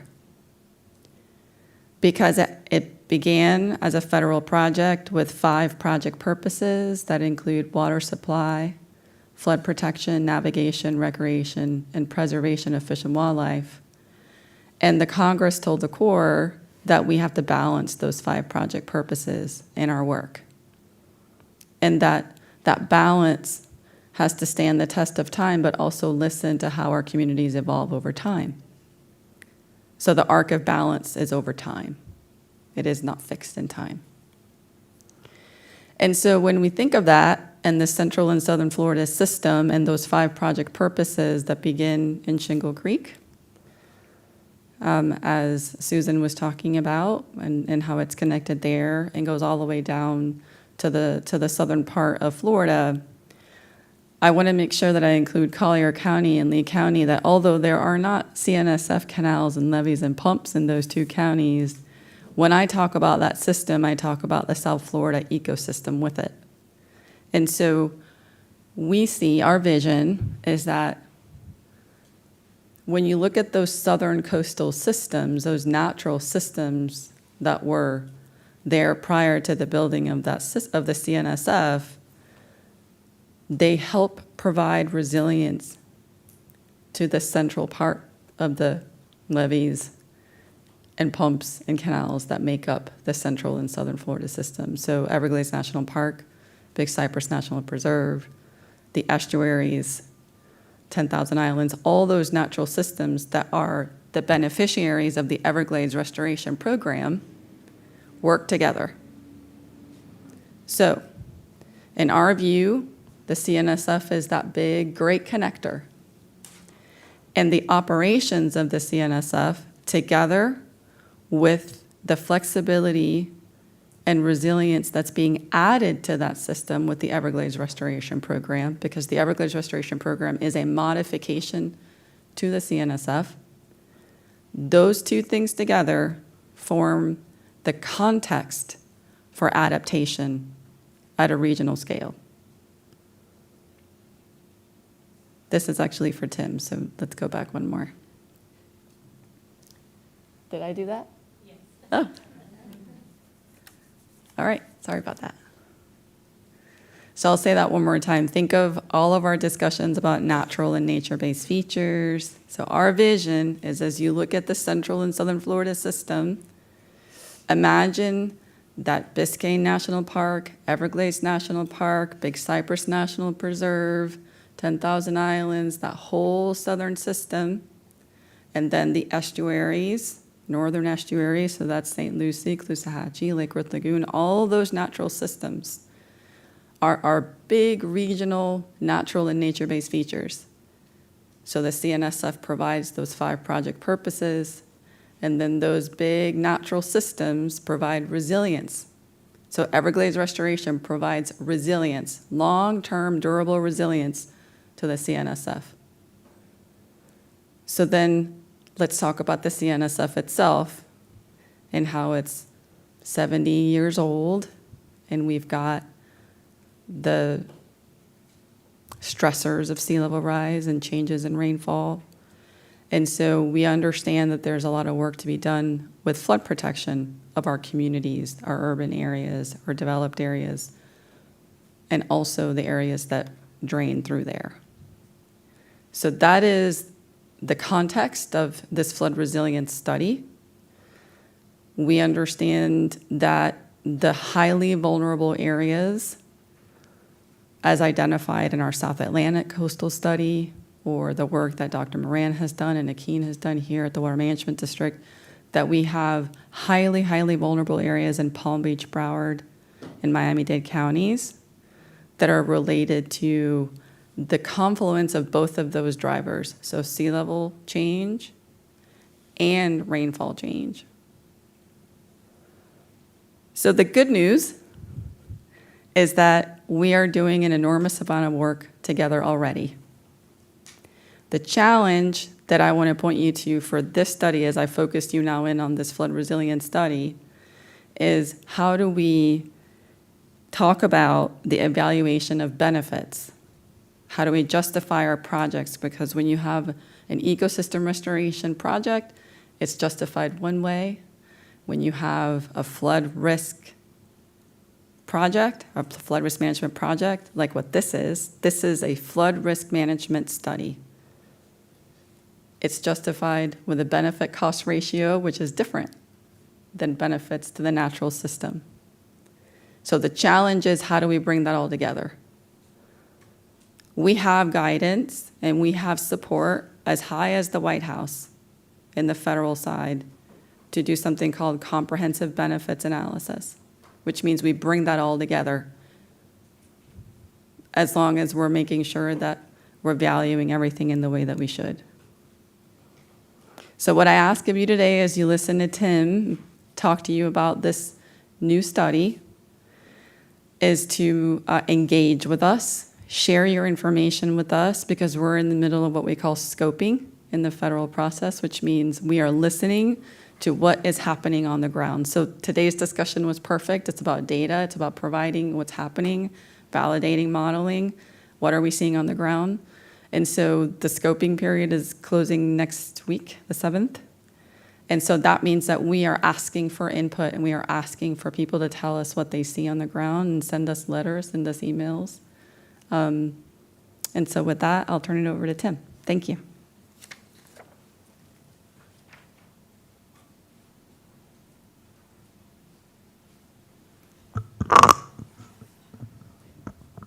All right, good morning, everyone.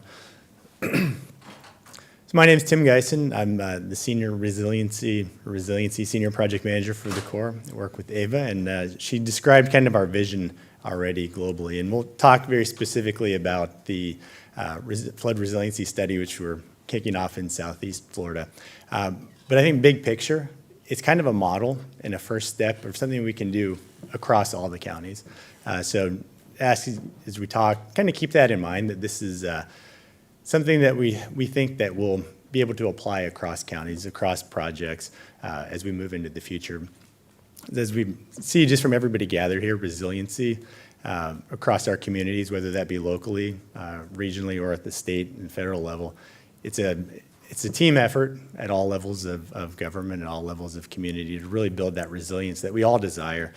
So it's kind of a neat thing to work on in resilience. We're all focused on the same things. We all want safety for ourselves, for our homes, for our neighborhoods, resilience for our economies, for our environment, that natural and man-made. So we're all pointed in the right direction with one common vision, which is kind of a really cool thing. All right, I think Ava already covered kind of how it all fits together, but really that collaboration is at the key of it. How we communicate with each other, how we share information with each other. So we don't always, and haven't historically always done that, especially at the federal level. We get very focused on individual projects, individual authorities, and we're not always talking across projects, across agencies, about everything else that's going on, and really considering how everything plays together. But with resiliency, that's extremely important, because all the work we do, whether it be ecosystem restoration or flood protection or coastal storm resilience, it all fits together to really build that community resilience. So communicating across all of these different platforms and sharing information, sharing technical data, and really just kind of talking about how benefits work together, that's really a key thing with resiliency as we move forward. All right. I think Ava already covered this as far as the CNSF and our different project purposes. So that's really kind of our entry point into resiliency is CNSF. It is the primary water resource system in the state of Florida, and all of the secondary and tertiary systems tie into it. So our focus is on that primary system with an eye for everything else that's draining into it. So that's where working with the state, working with the local governments, to enhance all of those parts of the system really is going to be important as we try to tackle resiliency. All right, so this is now kind of focused down to the project level where we're talking about the flood resiliency study. And these are, as you can see, all the canals on here, those are all part of the CNSF system. So that's the kind of federal focus as we look into resiliency in this area. And it's an immense system, a very old system that needs a facelift, needs some recontouring, needs new hips, new knees, all that kind of stuff. So that's kind of where we're focused, especially with this first effort. And this is down into Dade County, and you can see same thing, lots of canals, lots of structures that tie the inland areas to the coastal areas. So that's really kind of a big thing, especially in the coastal areas. I know in the central part of the state, it's a completely different system as we're driven more by rainfall and the changes in climate that we see there. In the coastal areas, it's a combination of both of those things. It's the coastal climate change, sea level rise, storm surge, but also changes in inland hydrology as well. So it becomes very complex as we move out towards the coast. All right, I think kind of already covered this as far as kind of how those things come together, and it's really complex as we've learned over the past couple of days. We're fortunate that we've already got a lot of work has been done in Southeast Florida by Broward and Miami-Dade counties. So we're not stepping into something cold. We've got a lot of expertise already available, which thanks to the counties and to the tribe, Seminole tribe that we met with over the last couple of days, to start sharing all of that information, that collaboration, start talking about all of the issues and where we can really fit in. This is just a real good graphic, especially for the coastal areas, on the variety and immensity of the features that are really kind of needed as we look at building community resiliency with our water resources. It starts out into the ocean, into the Gulf, and works its way all the way in to the coastal floodplains and into the inland areas. So there's all kinds of different features which we'll look at as we talk resiliency, but specifically for the flood resiliency study, we'll be focused on those areas from our coastal structures inland.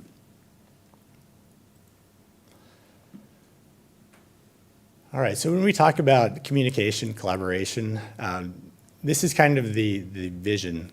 We've got lots of projects going on down in Southeast Florida. I think that we said it's the highest concentration of core projects anywhere in the country is in Dade County.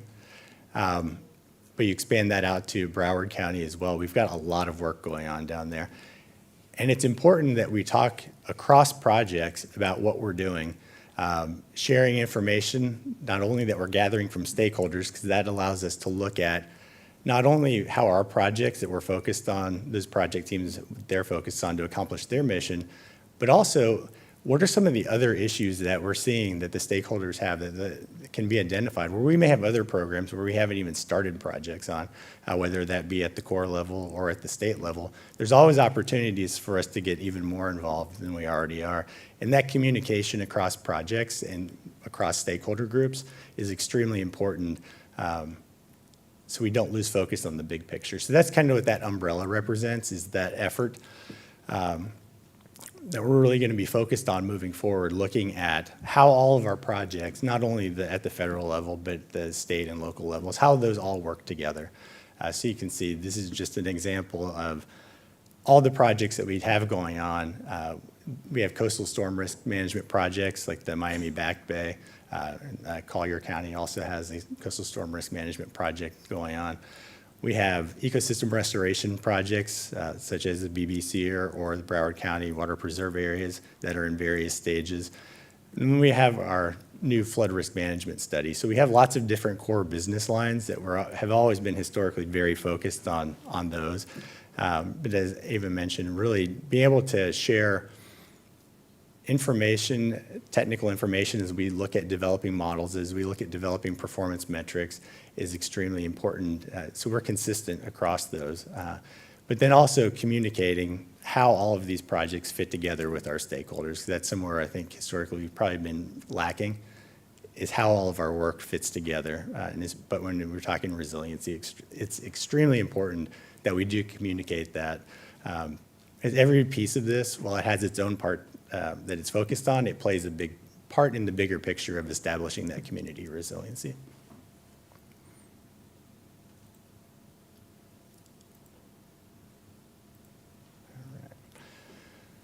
All right, so now very specifically, the CNSF flood resiliency study.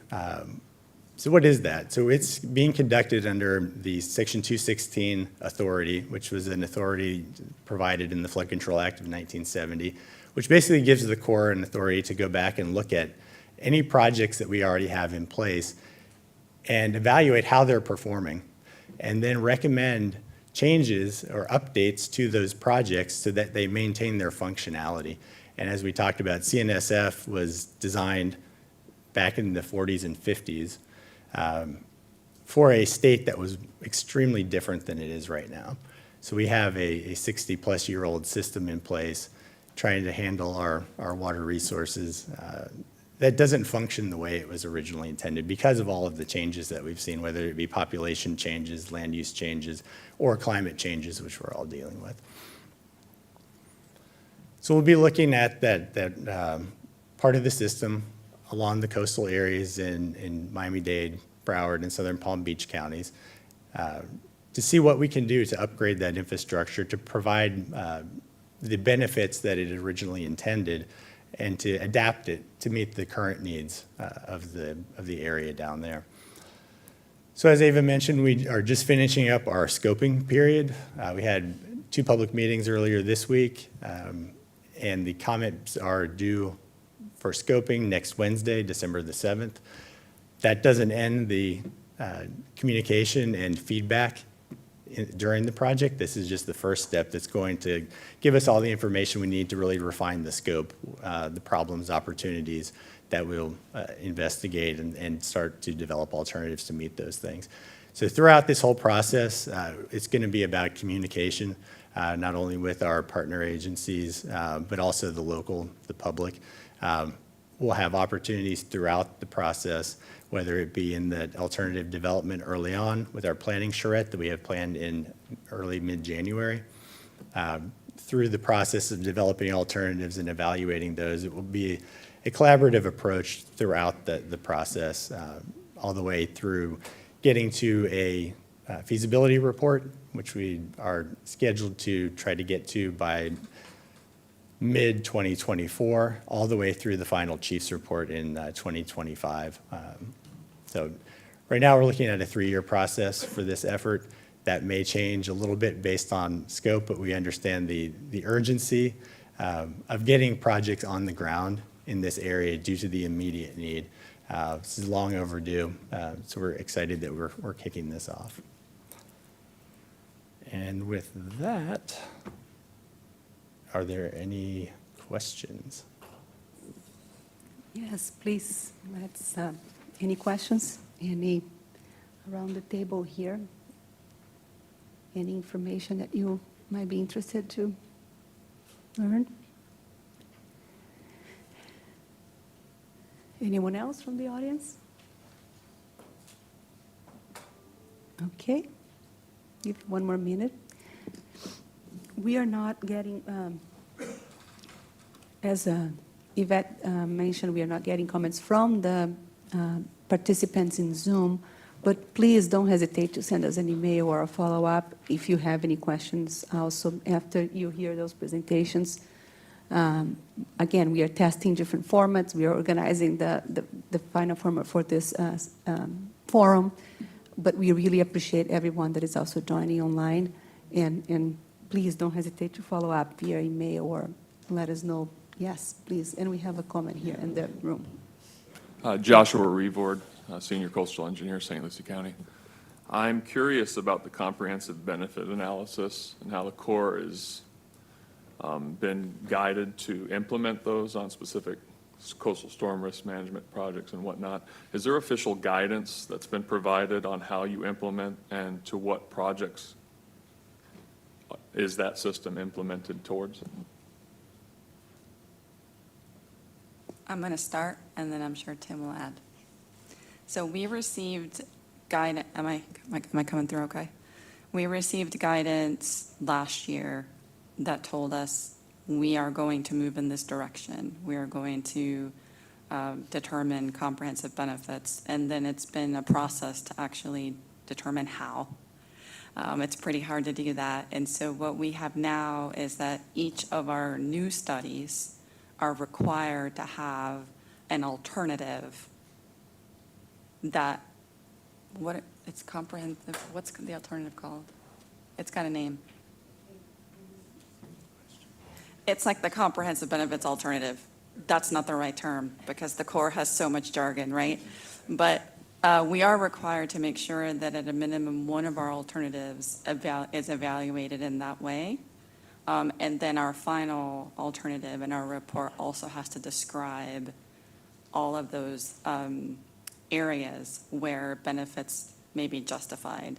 So flood risk management projects have to have a benefit cost ratio, right, as you probably already know. And then we look at other areas that might be related to environmental quality, social justice, and so on and so forth. There's several. We could do that as a follow-up, Carolina, if you'd be interested in that. That would be a great topic.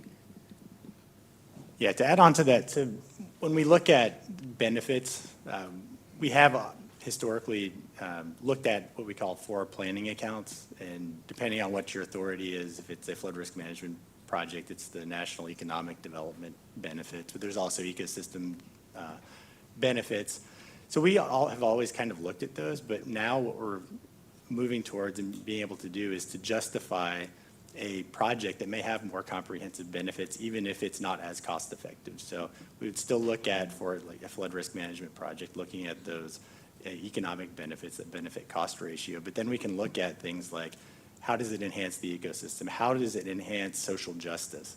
How does it improve water quality? Things like that, and kind of justify selecting a different plan that has more of those comprehensive benefits. So I think each project's kind of looking at that uniquely. So I know we're still early on with the flood resiliency study and kind of figuring out how we want to do that. But it's kind of a unique way of looking at things, a new way of looking at things. So it's developing as we go. No, I believe that it's a great concept, and it's great to move towards that direction, because clearly there's benefits and things that we haven't assessed historically. But there is a challenge there because, what do you put and how much money towards a specific environmental benefit? And, for the state, it's good because it'll give us more opportunities to expand those programs to be more resilient in the future. But it also comes with a flip side that, clearly I might see some benefits in something that you might not see. So there's going to be some dialogue that'll have to happen as this comes out. To add to that, I think the other kind of great thing is that we are moving towards that all the way up to congressional levels. So people start thinking about it that way. It makes it easier to have those conversations and then point to those benefits as we move forward to justify projects. Yeah, especially on the OMB level, because they're really looking at the benefit-cost ratio in terms of the dollars, and I don't think they typically look at the environmental benefits that underlie. So an interesting conversation about this is the White House just released their roadmap for this issue, right? And it's essentially telling us at the highest levels of the federal government, we will learn how to value nature alongside the other parts of how we typically justify projects through benefit cost ratio. And so if that got a little too jargony, I can do that better. And so I will also put in a plug for something that's important here for this study that we just kicked off, and that's the level of urgency.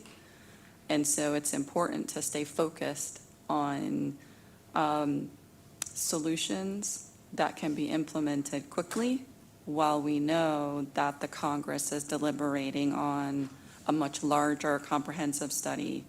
And certainly we hope that the Congress is able to have a WRDA this year, or a Water Resources Development Act. But that's also another piece. I know in a recent conversation I had with Greg in Broward County, we need to stay focused on what we can accomplish as quickly as we can because the urgency is so high.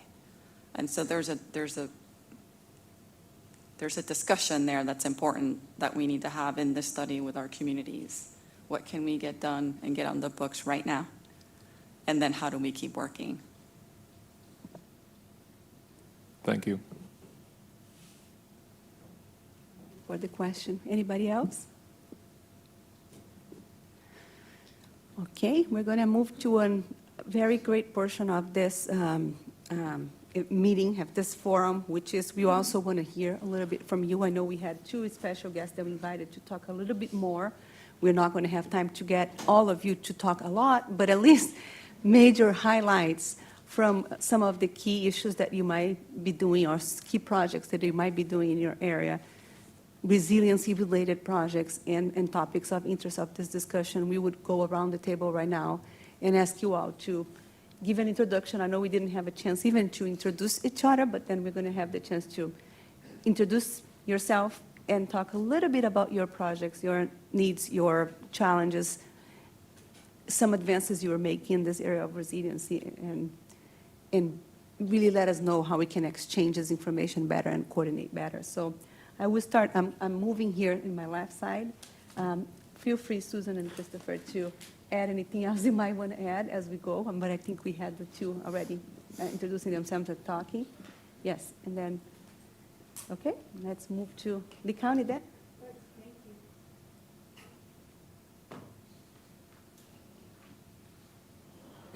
Luis Molina, Lee County Utilities. We have a handful of projects that we are earmarked for provide redundancy to our Barry Island. We have two Barry Islands, the Fort Myers Beach and Pine Island. And these two islands were decimated. The utilities, it is in destroyed. So we want to provide redundancy to those communities. Also, with our biggest challenge right now, we have a 6 million gallons a day plant that basically was really close to the coast and though ended in 4 to 6 feet of flooding above ground elevation, and this is seawater. Our operations team did a monumental task on bringing that plant back in operations within weeks, but saltwater again, every week something fails.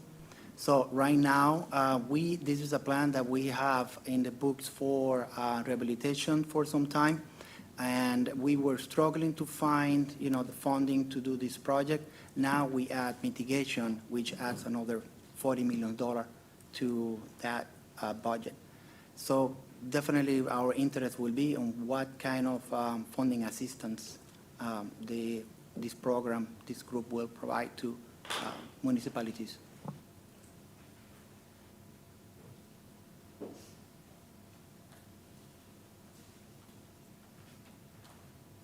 Good morning, everybody. I'm Claire Jubb. I'm the Assistant County Administrator in Charlotte County, and we have a portion of our county is in the South Florida district. A portion is in Southwest Florida, so we kind of border both.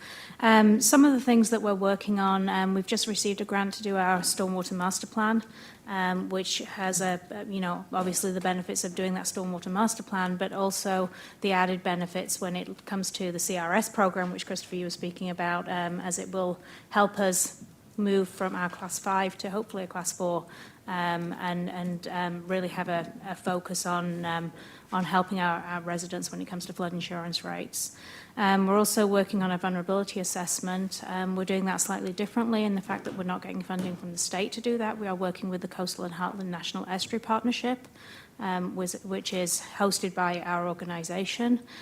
So we're looking at that really regionally. We have a very strong emphasis with our board on water quality and looking at protections that we can make for our harbour. And one of the cool things that we did actually after Hurricane Ian was our water quality manager pulled together a group of local agencies and state agencies to actually come in and do some water quality monitoring, looking at the impact of the storm and the debris and everything that went into our waterways on our waterways, and we're actually taking that into a more long-term monitoring and really assessing what the long-term effects are on our water quality, because obviously that's very, very important to us. One of the other things that has come in after Hurricane Ian has been a focus by our Board of County Commissioners. They are focused on resiliency, but an added emphasis on resiliency in terms of community planning, in terms of density, in terms of where development should occur, and vulnerability to storm surge.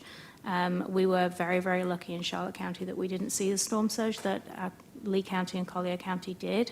But it really opened our board's eyes to that potential and to the risks that we face as a region in terms of sea level rise and climate change. And we have a workshop coming up in the next couple of months to talk about coastal planning and really can we make changes to our land development regulations that will help us be more resilient in the future. So that's just a brief update from what we're doing. Thank you.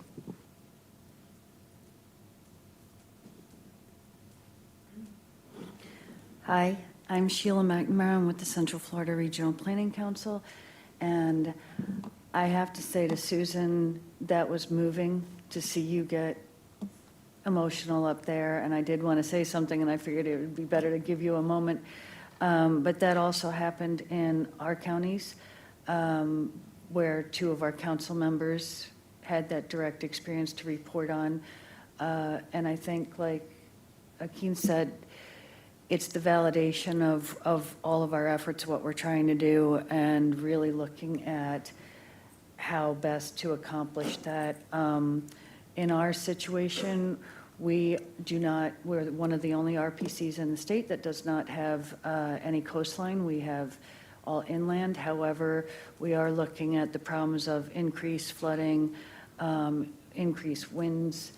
We're looking at obviously, a lot of our area is changing from being coastal areas moving into the central heartland, and we are very strong with agriculture, and because of increasing heat and whatnot, we're having changes going on with that as well. So we've recently formed the Heartland Regional Resiliency Coalition, and we've gotten good support on that. We're having our first kickoff meeting in January.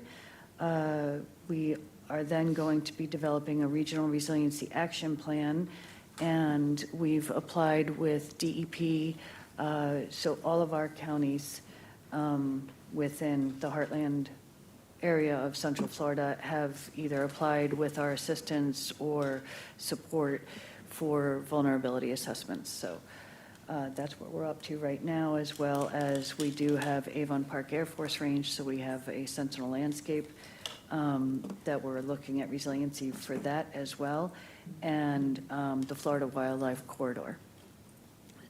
Thank you.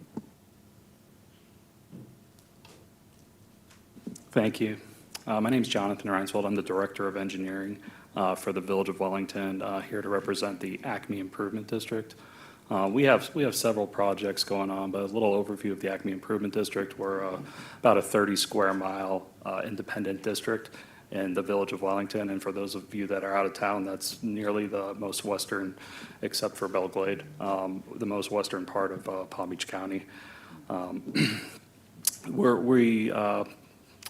We sit in kind of a bowl, so we are highly dependent on our pump stations to move the water out of our basin. And we've been working recently to get hardening grants to upgrade our pump stations and keep them in top-notch shape. We've spent a lot of time, a lot of money recently upgrading the pump stations to electric pumps from our old diesel pumps, and adding generators and such to those things. So I can go on and on about our drainage system, but I'll cut that short. I know we have a limited amount of time here, so I'll just keep it moving along. Thanks.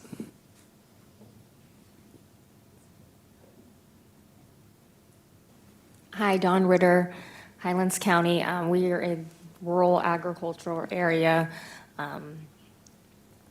We are split as well with Southwest Florida and South Florida Water Management District. So we have projects, water quality reduction projects on each entity.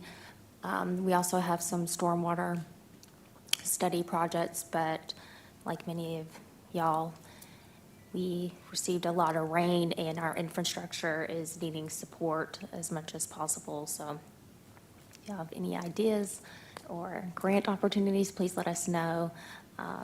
Even though we're rural, they are moving inland, so we need as much support as possible. And our waters are going down to y'all's coastal areas, so please keep us in mind.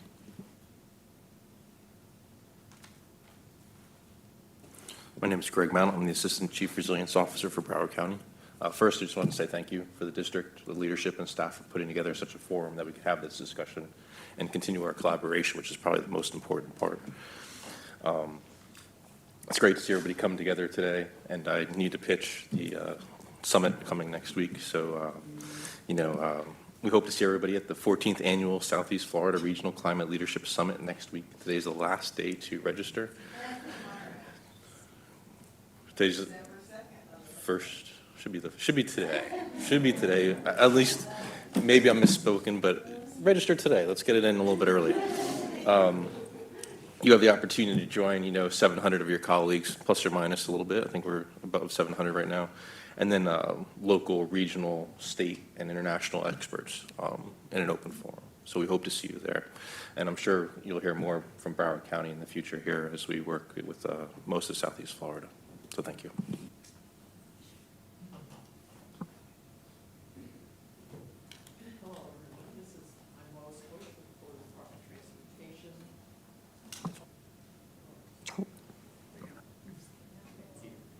Oh. Sorry. I'll start over. I'm Lois Bush. I'm with the Florida Department of Transportation District 4, which covers Broward, Palm Beach, Martin, St. Lucie, and Indian River counties. We work closely with a lot of other districts, particularly District 6, which covers Miami-Dade and Monroe. There's been a lot of talk about alignment and integration and an obvious focus on water resource planning and management. Add to that, integration alignment with transportation is another area. And just for a little background, since this is the first meeting of this group, FDOT leads development of the Florida Transportation Plan, which is the state long-range transportation plan. We have 27 MPOs in Florida that have long-range transportation plans that look at metropolitan areas. This is a statewide plan. It's for all of Florida, not just DOT, it's local governments, transit agencies, MPOs, and so forth. Anyway, back in 2015, when the plan was updated, they revised the goal on infrastructure to read agile, resilient, and quality infrastructure. That was repeated with the 2020 update of the plan. Resilience was one of the focal issues in that effort. And in 2020, FDOT adopted a resiliency policy that says let's incorporate resilience into all of FDOT's business. So that's in process.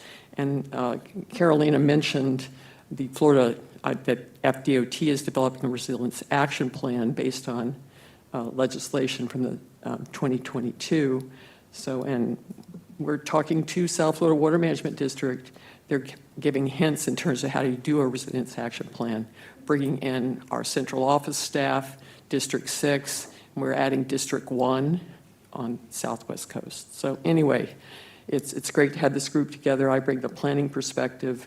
James Poole was here, he had to leave, but he's our D4 drainage engineer, so there's things happening at the project level we can share in future meetings.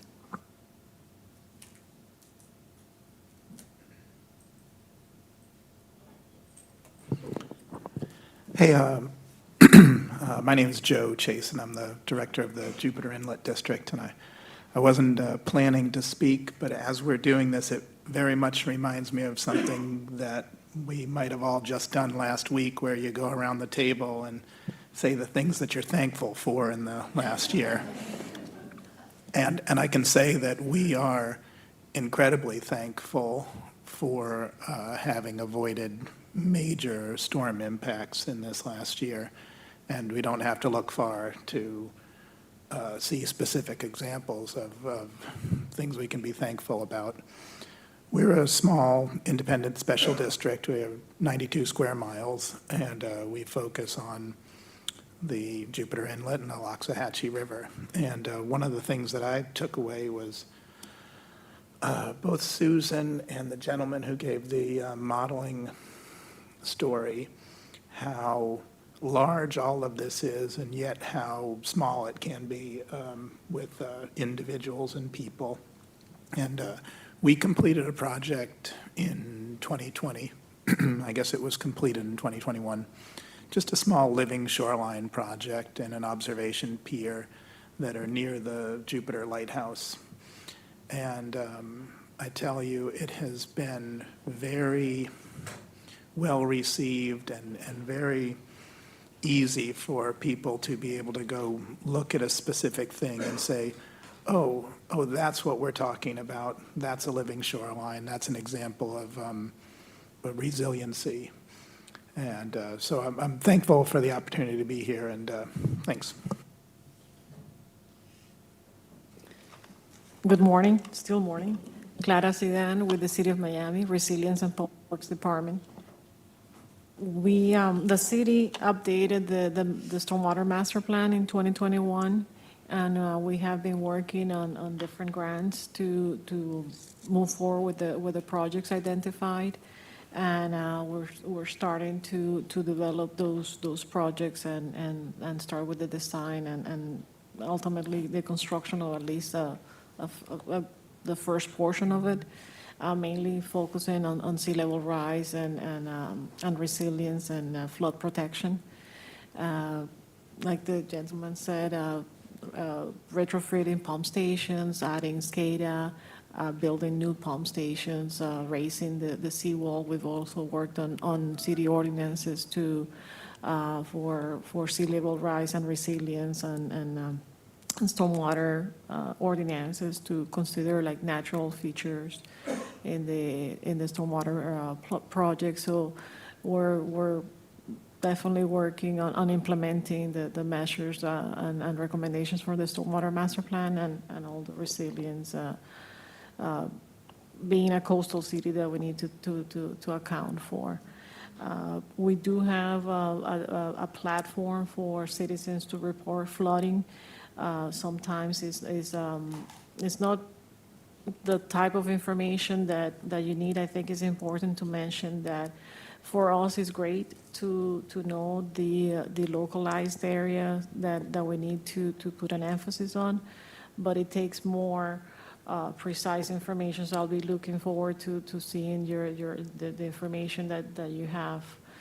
Because when we do look for grant applications, and we do have it from the Stormwater Master Plan as far as projected, but the actual ones based on elevations, duration of flooding, it's important to have more precise and more documentation on it. So I think it's very important to have that collaboration and that global perspective.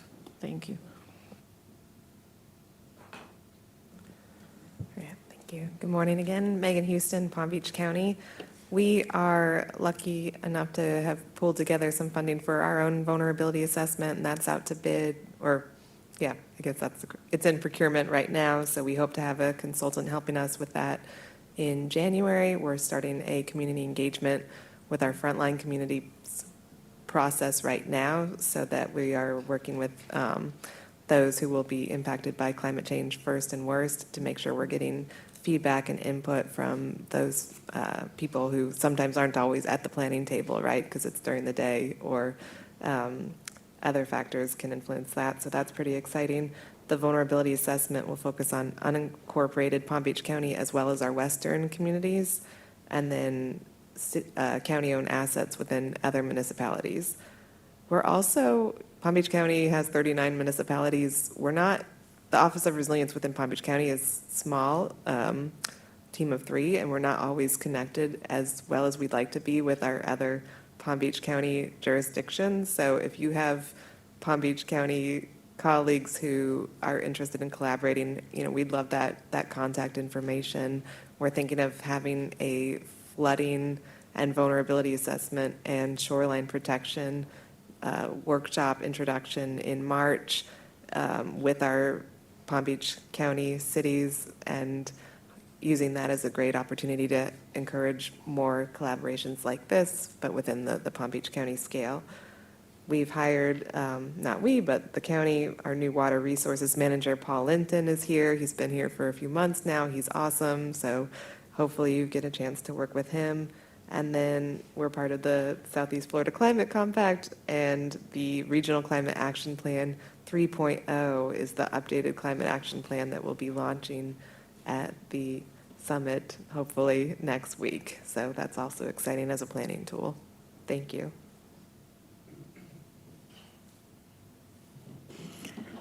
I'm Mary McNicholas again with the Indian Trail Improvement District. First of all, I'd like to personally and professionally thank South Florida Water Management District staff.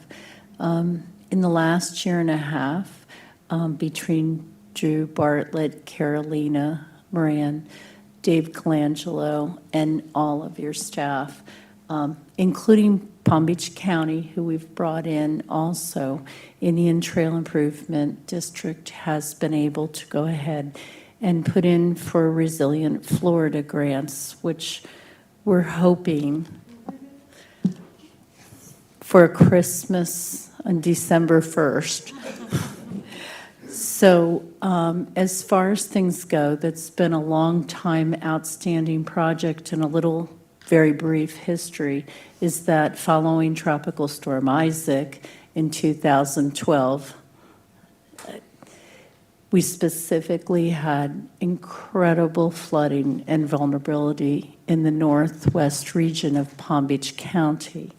And what you saw when Acme Improvement District was discussing everything north of them is primarily us, and with little few sections that are not. But quite frankly, things that were promised 12 years ago, 10 years ago, were only partially completed. And I'm going to use the phrase that we use all the time, that half a levee is no levee at all. So with our community partners, South Florida Water Management District, Palm Beach County, Florida Wildlife Commission, and all the Board of Supervisors at Indian Trail Improvement District, we're hoping to hit a home run soon.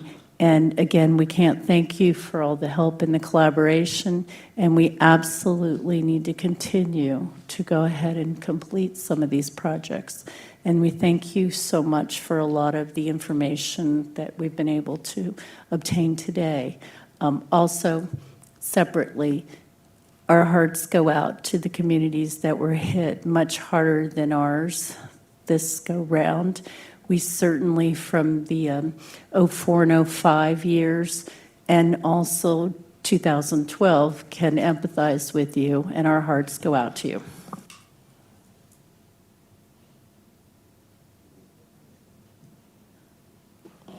Good afternoon, Rebecca Olson. I'm St. Lucie County's Public Utilities Assistant Director. I wasn't going to speak, but I didn't want to be the only one not to. Plus, I heard about sewage earlier, so I figured it was my time to shine. We've got several ARP projects going on that you'll hear about a little later down our row here. We're also working on expanding some water and wastewater facilities, and that's to accommodate growth, but also redundancy. We're also working on our water, wastewater, and reclaimed water master plan that should start later this year.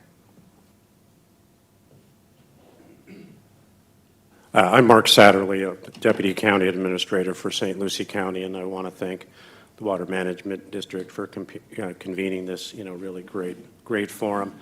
And I will say that I'm always increasingly impressed with the amount of data and science-driven decision-making that the Water Management District does. And, I think that we all need to, collaborate better and help you get your data. We'll work with our team to help improve the data that the district gets from us. I want to hear with Rebecca from Utilities, Josh from our Erosion District, Sandy's our coordinator for Resiliency. We have Jamie Morales, who's our Assistant Public Works Director, and Lori Rocky, who is from our Legislative Affairs Office, and I want to thank our partners in the City of Port St. Lucie for being here as well. And Sandy will give you the lowdown on the hoedown when it comes to all of the resiliency projects that we're doing. But one interesting thing that we've added to our resiliency effort is upward mobility, which is really economic resiliency, which is really focused on poverty reduction and how that public safety, that economic resiliency is really a part of, another component of, what makes our community safe. And whether we're, working on, beach restoration, septic to sewer, all of those things that, that improve the quality of life. Certainly having good jobs, affordable housing, and access to those jobs is really something that St. Lucie County is focused on in the last decade, and we're really beginning to see, the success. So it's an important component of what we're working on. Thank you. Joshua Revord, Coastal Manager for St. Lucie County. Just want to bring awareness to beaches in general. I operate 2 federal beach projects in our county, as well as a sand trap for bypassing. And I think oftentimes beaches get overlooked in this discussion. I consider them to be the first line of defense for many of these storm events that we find ourselves in. Clearly, everyone has seen all the video footage from Ian and from Nicole. So those are the things that really spark the minds of people and get them motivated to address these chronic issues. So I'm happy that we've been participating in this program with the Army Corps of Engineers. I'm happy to report that both of our federal beach projects did sustain damages, but no damage to infrastructure. So from my perspective, it's a great deal, not only for community, but for the economics of the state. So just, again, remember that the dune system and the beach system is one of the few places in society where you can actually adjust. When you talk Back Bay, a lot of those things are very intricate because you have differing structures that abut natural systems. We're very fortunate that the state of Florida has allowed for the dune to be relatively unimpacted, and so we can make some of those adjustments moving forward to accommodate some of these sea level rise issues that we're seeing. So remember that if the dune goes, so does the Back Bay. I guess I brought my team with me. Sandra Bogan, I'm the Resilience Navigator. And so in St. Lucie County, each of the municipalities are working internally on their resilience plans. But we also, we're not like Palm Beach, Megan. We have 3 cities. So we're also able to collaborate community-wide within St. Lucie County, and we established a Resilient Steering Committee with our municipalities and other agencies, including Cole over here, to work on a community-wide resilience plan, so we feel pretty fortunate about that, pretty small. And we also were fortunate enough to get 2 grants. We have a HUD CDBG mitigation grant to do a full resilience plan, community-wide resilience plan, and begin to have that regional conversation and potentially develop a compact in the future. And we also got a Resilient Florida grant to do, so both of those grants allow us to do some community-wide vulnerability assessments. They also are, obviously, it's gonna help us create a strategy and prioritization of projects and adaptation action areas. But most importantly, and Mark Satterley brought this up, is that the CDBG grant is allowing us to involve our citizen and sector stakeholders from the very beginning. So we've already had the Upward Mobility Stakeholder Committee and,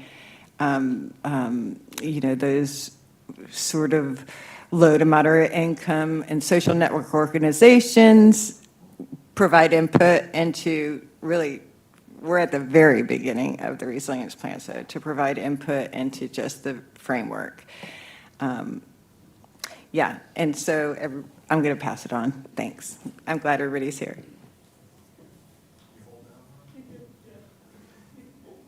See, I need the directions. I didn't plan on talking either.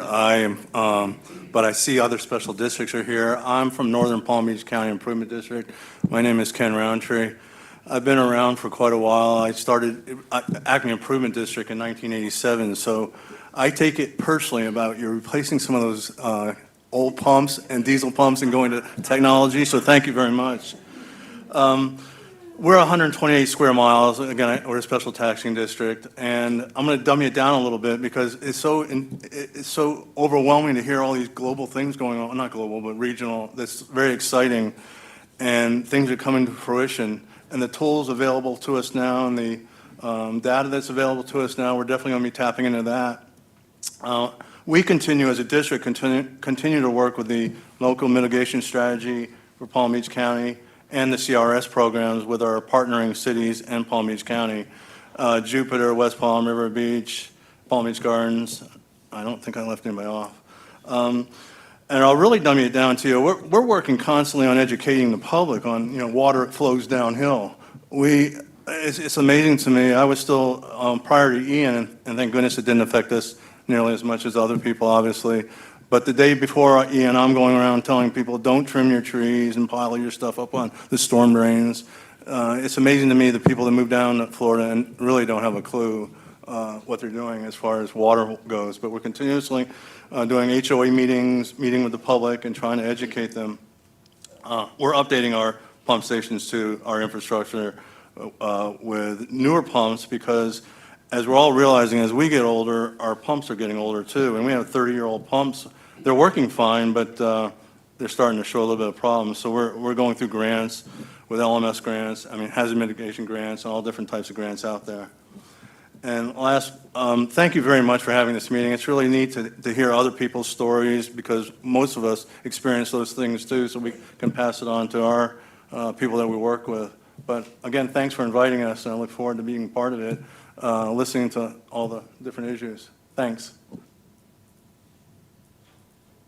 Colt Sword, Assistant Public Works Director for the City of Port St. Lucie, and I'd like to, again, share the thanks for getting this going. I think it's going to be very worthwhile and beneficial. Additionally, I'd also like to say thanks to, our elected officials because they've taken a more proactive approach to stormwater and water quality and resiliency, and that has allowed us to bring in an expert in stormwater and resiliency for the city, which is very much needed for a city. We're third largest as far as land area. We're 122 square miles, so it's a monumental task, and our expert Amy Eason, she is able to holistically look at our entire stormwater master plan and revamp it from the ground up, which is exciting but also a daunting task at the same time.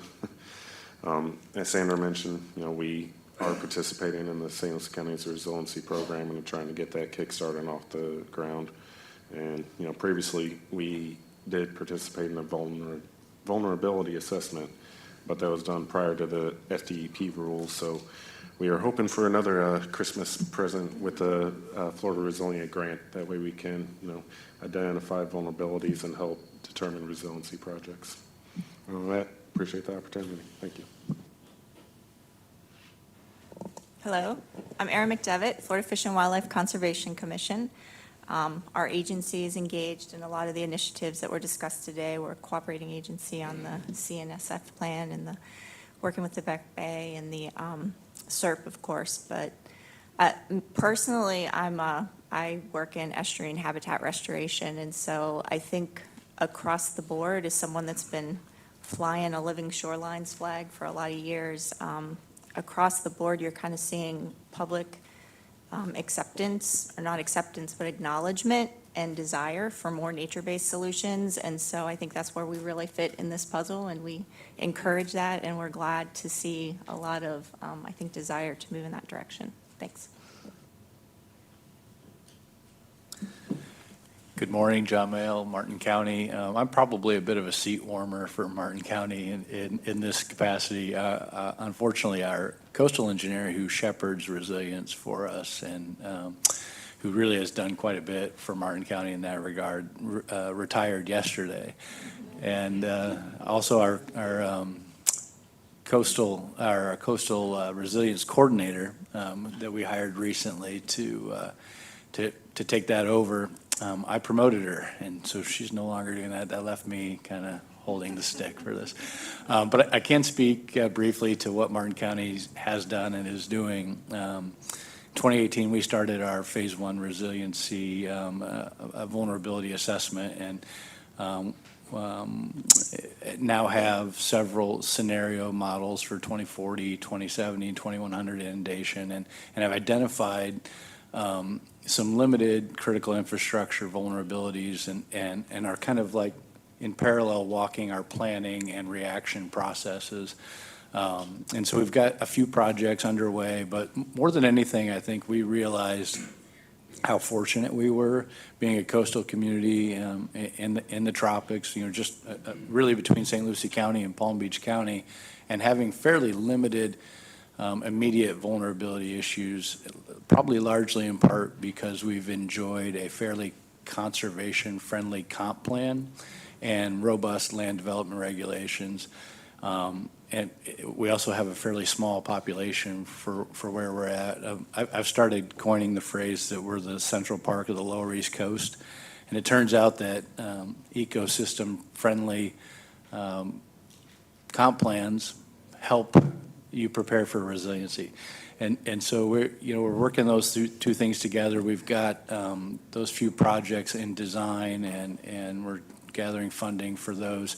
But probably what's most pressing to us now is trying to figure out how to integrate this new understanding and the modeling that we've gotten from the vulnerability assessments into our department-wide, our multiple department capital planning projects. So that process, it really didn't have any connection to that until about a year ago, and we've kind of got some very rudimentary developments in that regard, but we're looking for a way to make it more robust, that you really can't go through a capital planning process without incorporating the knowledge that we've gained from our assessments and future studies into that. But I guess I'm almost the closing comment. So I'm just really grateful to Carolina and the district for having the forward thinking and the initiative to put this together. I know we'll learn a lot from what other folks are doing to adapt and to prepare for what's coming, and hopefully we can share some too. Thank you. Thank you, everyone. Thank you, everyone that is here. Thank you for the updates. This is great. I think it will benefit a lot from hearing every time we meet here on progress, on updates, on challenges, and how we can further collaborate on those initiatives. So thanks for the updates. And again, please let us know any additional information that you want to share here or you want us to share with the group that we are putting together and kicking off today. We're going to move to our last item, which is our public comment part. We want to know if anybody from the audience has any comment or want to give us any other updates.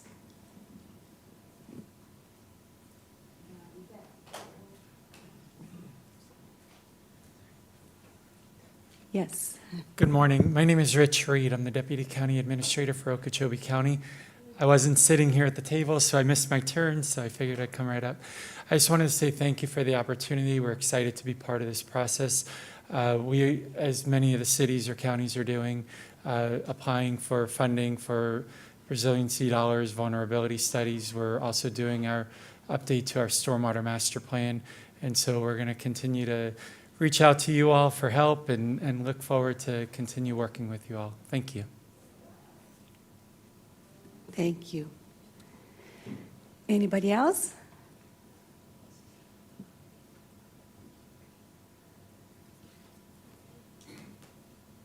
Okay. So let's move to the closing remarks. Just a few points to talk with you before we leave today. So first of all, I feel that I got support, that we all here agree that this is a format that will benefit us all. Again, we are open for any comments that you might have, suggestions on improvement, but thank you very much for being here. Thank you for sitting down, for sharing your inputs. Maybe we need to include a break that we can all stand and talk a little bit and meet each other. I think this is something that I was thinking here. At least we have a chance to talk a little bit. Please take the opportunity after we close this to engage with others in this room. But I really appreciate that we are all here. We finally can be sitting face to face, and I think this is really one important step for us to enhance collaboration and communication. We heard interesting topics here. We heard about the difference between us looking from resiliency only on a coastal perspective and also looking at inland counties.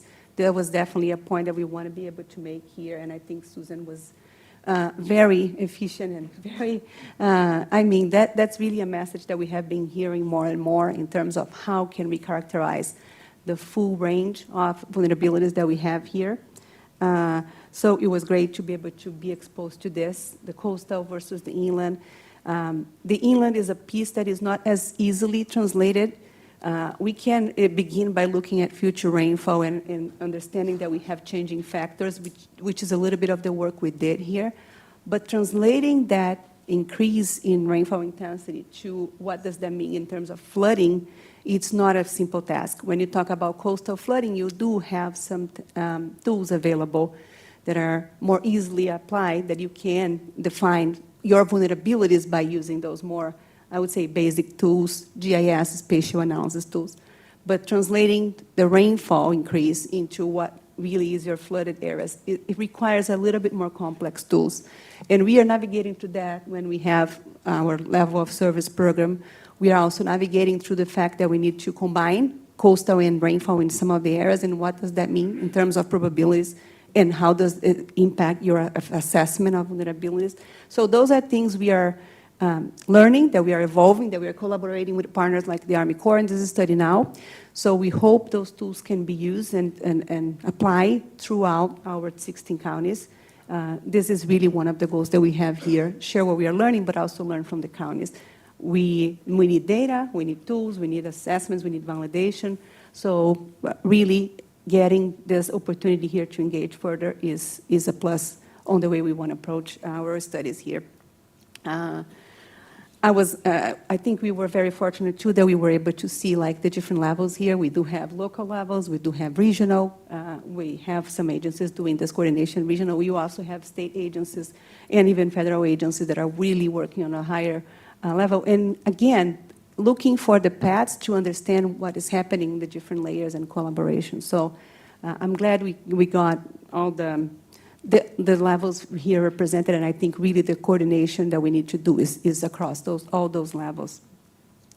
I was counting before I got the Okeechobee administrator coming here. I was counting 11, and I think we got 12 out of our 16 counties here in the room today, and this is excellent. This is, again, another reinforcing point that we should be doing that more and more, and that's our goal, to be able to reach out and make sure we make contacts with all the teams involved in resiliency.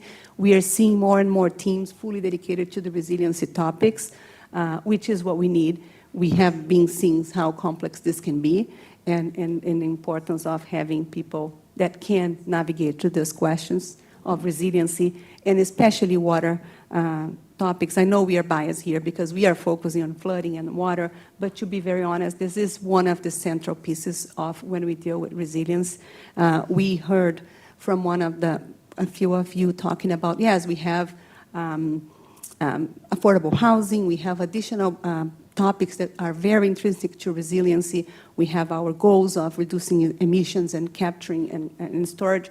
But I think they all, even those, touch on the water piece, touch on the stormwater management, on the flooding. So to have the opportunity to be sitting and discussing the topics that are relevant to the discussion, which will provide support to the resiliency discussions in general, is an advantage. And I really hope we can use this forum to be able to advance those questions.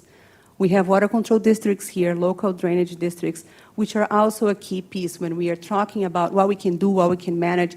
We have so many levels, and some of those water control districts are also very isolated, located, not as big. They will not probably have the capacity to have a full dedicated resiliency person. So if we can collaborate, understand the needs, and not only that, but again, get input from those local districts that are operating the system at the very end, but still bringing significant amounts of water that all of us are having to manage at some point. So we need to understand what are the challenges at the all the different levels of our system too.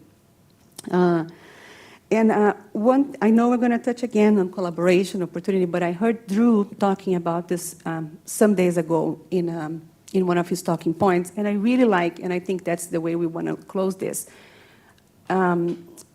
According to him, and he has extensive experience in this public sector, money is not an issue, and I hope he's right. He thinks we need to be able to have the best projects, the best data, the best, if we can identify and we can find common agendas, and we can really understand the priorities and find more consensus on how we get to this, the money will come. And I think that's the key piece of here. We are here to collaborate. Like, we are here giving letters of support for everybody that is applying for the same grant, because we understand that the challenge here is to get the best projects, the best definition, the best solutions, understanding what we are doing, understanding what our neighbors are doing, so we can get really to the best solution. So collaboration is what we need to do here, and I hope we can provide data, support, tools from our side here, and I hope we can receive information, data, and tools from all the sides so we can further collaborate, further detail our projects, further understand what are the challenges, and help prioritize the things we need to be doing for resiliency here. So again, thank you, everyone. Thank you very much for being here. Don't hesitate to send us comments, suggestions, recommendations on how we can further advance those conversations. Thank you.